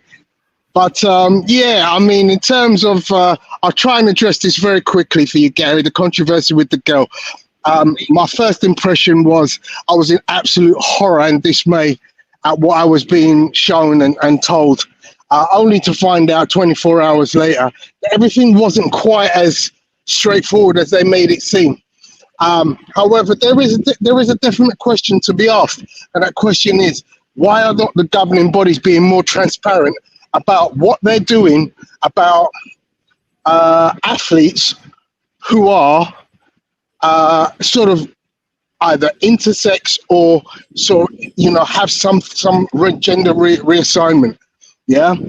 And that needs to be clarified for the fans, because it leads to the situation that we saw, where people were making stories and, one athlete actually, I felt, used the narrative unfairly to try and clout chase. The Italian athlete who fell foul actually kind of did it, I think, out of spite. But essentially, there needs to be more clarity. This is an amazing building. This wasn't there when I last came to the Parc de France. Literally, you could tell there's the Paris Stadium, and right next door to it, another new building, and that's where they played the rugby. The rugby 7. So yeah, that's I kind of think it looks like a peanut. I don't know what you guys think, but it's a very interesting design. Yeah, very nice aesthetics. Yeah, but so I mean, the ultimate thing is, with any sport, but more so combat sports, it makes a difference in running and throwing on the track and field. It wouldn't make a difference if you were playing darts, but definitely in combat sports, I think there has to be absolute transparency, and rules have to be written that allow people, especially those who are competing against these athletes, to understand where they stand, so that they know, I am fighting a biological male or a biological female. I am fighting somebody who hasn't got elevated levels of testosterone, etc., etc. Now, it does bring up a lot of arguments for what is elevated testosterone in a woman, because a woman can have elevated testosterone, as we saw with Caster Semenya, but it ultimately just needs clarification across all sports, so that we don't end up with the situation we just had, where the whole world was in uproar and unsure of what the actual situation was. Yeah, Victor says nobody wants to host the Olympics anymore. It's the Olympics, bro. It's the biggest sporting event outside of the World Cup. That cannot physically be true, because the Olympics is a money spinner of the highest order. You would not believe the amount of money that has brought to Paris and to France by having the Olympics. It's unreal. I mean, everything has gone through the roof. I've been really, lucky in terms of I live in London, which is a hop and a skip away from Paris. You know, I was able to get a train ticket home and away for £30. But literally, I have spent in excess of £3,000 on competition tickets for a week. Wow. Yeah, they have fleeced us completely. I'd love to go to the closing ceremony tonight. Starting price, £504. Wow. Starting price. On TV, mate. Yeah, that's nuts. you know, I'm actually thinking I might come in this stadium to watch it, because this is actually a fan zone inside. And not only that, it's where the German team have been coming to and from. And as a result, I've actually got some nice pictures with some of the German athletes. The shot putter who won gold and the boxer who won bronze. I met them literally here yesterday as I was walking to the to Roland Garros. I managed to catch a picture with them. And yeah, I might come back here and watch the ceremony, because as I said, I'm literally 5 minutes from my hotel. This is the last Olympics where boxing is going to feature, I was reading. It is, but I think they're going to make an appeal. I think they're, you know, common sense should hopefully prevail, because it is a very big sport globally. I hope that, you know, we haven't seen any repetition of the types of drama that we saw at the last Olympics, which caused this to be essentially the last Olympics for boxing, where at that time it was the IBA who were running boxing. This time the IBA have been ruled out of running the boxing program because of their bad policy on, you know, with bribes. So hopefully with this one being what we could call a clean Olympics, we might hopefully get to see it again, because it would be an absolute travesty to not have boxing at the Olympics. You're going to have breakdancing, and you saw that Australian girl doing some kangaroo business. You can't have boxing. I don't know what. By the way, they've cancelled breakdancing for the next Olympics as well. So the thing we know is the 5 sports that are going to be replacing them is squash, lacrosse, flag football, cricket, and baseball and softball. Those are the sports that are going to replace it. Cricket. You can't please all the people. I mean, I literally had to answer a fella's Facebook post the other day who said there are too many sports, and I said to him, listen, how can there be too many sports if every part of the world does a different array of sports? The nice thing about the Olympics is it gives everybody something. Yeah? There are some parts of the world where they don't know what cricket looks like. Yeah, exactly. I think for me, the biggest problem that I've got is cricket, lacrosse, flag football, I'm not sure about. Squash, definitely. But when you say baseball and softball, that's where they've made a mistake. It should be either one or the other. One or the other, yeah. Does that make, because essentially it's one game is copying the other game with a bigger ball and slightly different. Yeah, I mean, it kind of mirrors basketball and 3-on-3 basketball. Why do you need one if you got the other? And the fact that it's in Los Angeles. I didn't get that. The 3-on-3 basketball and then proper basketball. It kind of made no sense. They shouldn't have allowed that. Yeah, they shouldn't have allowed that. And that will be the same with softball and cricket. The other name. Yeah, Gary, if you didn't get it, 3-on-3 is called street ball. It's what they play in the parks. Yeah, I kind of watched it and then I thought I wasn't even really interested in it, to be honest. I'm more into the cycling and stuff like that, you know, and track and field. I love the gymnastics, I love the diving, but the rest of it kind of like breaking and stuff like that. Really not for BMX, not for me. Right, guys, I need to close out the Arsenal. A lot of you have been sent messages. You guys are disappointed because they were told there's going to be penalty shootouts. No, there's not going to be no penalty shootouts for today. So Arsenal are 2-0 winners, and there'll be no penalty shoots. I said I could hear the boos around the stadium, and when the announcer announced it on the that's an American thing anyway. Yeah, there's no penalty shootouts, guys. That's a crazy idea to begin with. and I really don't understand why they implemented it in the first place. So yeah. But let me give you my my synonymous synonymy of the game, because I'm ultimately, although I'm giving you all the speech about the Olympics, it's the football that I just watched, and I thought we were really good. I think there's a lot of promise this season. I just think sometimes the preseason, we've run into the season, and I think we almost need another 2 weeks of preseason. I always think, that it always ends up being a case where the new player hasn't had sufficient time to bed in.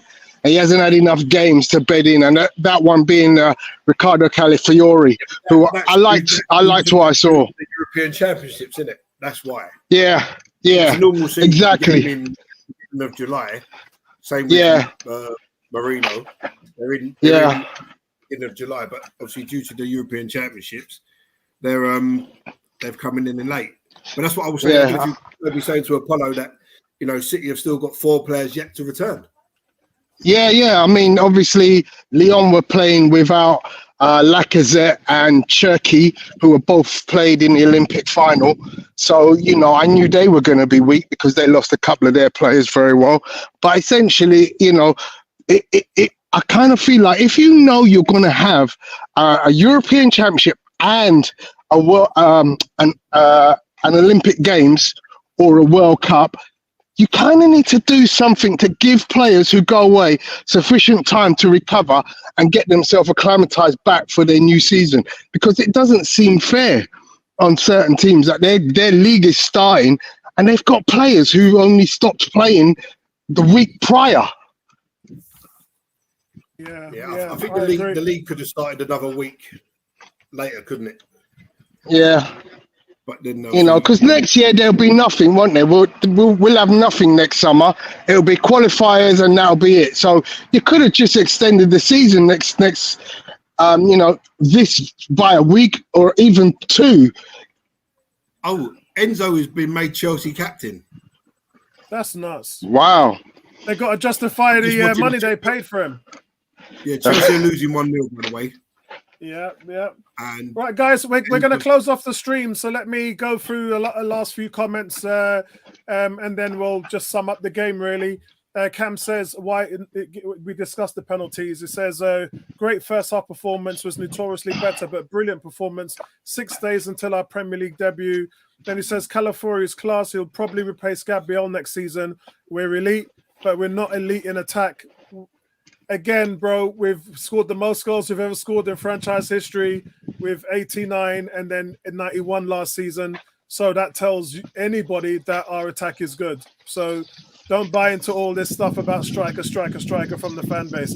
The numbers don't show that, bro. The numbers shows that whatever Arteta's doing with this team is proven to provide more goals than any team in the history of Arsenal Football Club. It says, hopefully Edo is cooking up something, the way he's coming up with his chest. And he goes, lovely to see how much depth we have at the back.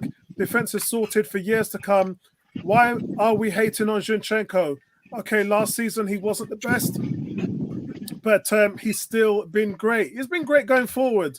And yeah, we know what at the back. So, he got found out really early in that game today where a ball was put in behind him and he was treading water. Yeah. Arteta needs to play him at the 8, man, as a reserve. I don't see that ever happening. Especially when you bring in Marino. If you put Marino in, I think, what's the interesting thing? Mm-hmm. Do you play... I know you don't end up playing Thomas Partey every game, but who do you choose as a 6? Because if Marino comes in and he sits at the 8, who plays 6? Is it Declan Rice over Thomas Partey, or is it Thomas Partey and then occasionally Declan Rice? So I had this conversation with Gary before, and we've got to get into the mindset that there's 2 players at every position, just like City. So when one guy comes in, there's no drop off, and we know there's 4 or 5 positions on the team where we can replace a player and there's no drop off. But unfortunately, half of the team still isn't like that. So at the moment, Partey's playing his last year of his contract. So I would say at the moment now, Partey's the guy who's going to be sort of on the cusp. Okay. All right. But overall, I think we're not finished yet. I still see two more players coming in, and then they'll definitely build on that. There's things they're working on that they'll only reveal in the last few weeks of the transfer window. But notoriously, I think that they've been disappointed with negotiations because we know from last year all their business was done before July. Yeah. So obviously there's this thing going on. They have talked Marino's price down to just 17 million now. So that's incredible value. That's great business. That's incredible. Yeah. I mean, do you know who this delay has benefited most? Mars Lewis Skelly and Ethan Nwaneri, because the two of them have been a breath of fresh air. To see them playing extended minutes in pre-season, I've loved it. I think those two kids are ready. I agree. And then you take on Hayden and Salah, and then you've pretty much got your homegrown players locked up. Yeah. So, guys, although, as I said, there's no penalties, so Odegaard collects the trophy for the Emirates representative, lifts it up high into the sky, and Arsenal come out as the Emirates Cup winners, and deservedly so. The level of football from them has just been astonishing, especially when you consider the teams that they were playing against. So I'm really happy with it. What about you, Tony? Yeah, extremely happy. As I said, I'm looking forward to the new season. But, you know, as I always say, I hate the way the transfer window works, that we're starting the season and we've still got an open window.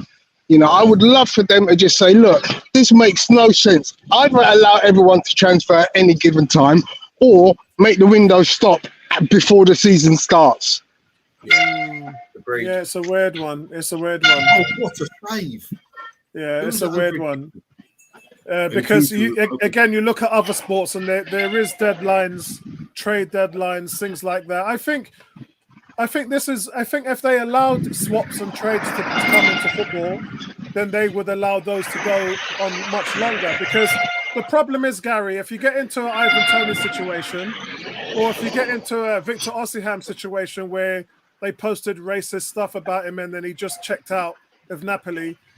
If this was in American sports, there's always trade deadlines where you can facilitate that. But unfortunately, the transfer window is one and done. Like, you can't do nothing. And I think that's something that they're going to have to look at, because there are extreme cases we can bring up every season where it shows you that something like that should happen. So, yeah, I think I agree with you on that. I think that's something that they need to discuss. Yeah, no, I'm in agreement with Tony. I think the window shuts on the first game, either the first game of the season, and then it doesn't reopen. I mean, until obviously the winter transfer window. But I'd be inclined to even do away with that. When you start the season with what you got, and you finish the season with what you got. Yeah, and it's shocking because if you lose a Pope and your Newcastle, your goalie's gone, and say if that backup then gets injured, what are you going to do? Well, no, you're allowed to replace the goalkeeper anyway. Yeah. Even if the season, if the transfer windows are closed and your keepers get injured, you can bring in another goalkeeper. Yeah. All right, guys, that's it from us. Enjoy the rest of your weekend. Tony, I'll catch up with you tomorrow, hopefully. And guys, we're going to be back with our Premier League predicted first 10 games. It's going to be a tough one. Some of you lot might not like it. There's some real tough fixtures in there. Let's let the controversy begin. I'll see you guys tomorrow, man. See you guys tomorrow. Allez, allez! Excellent.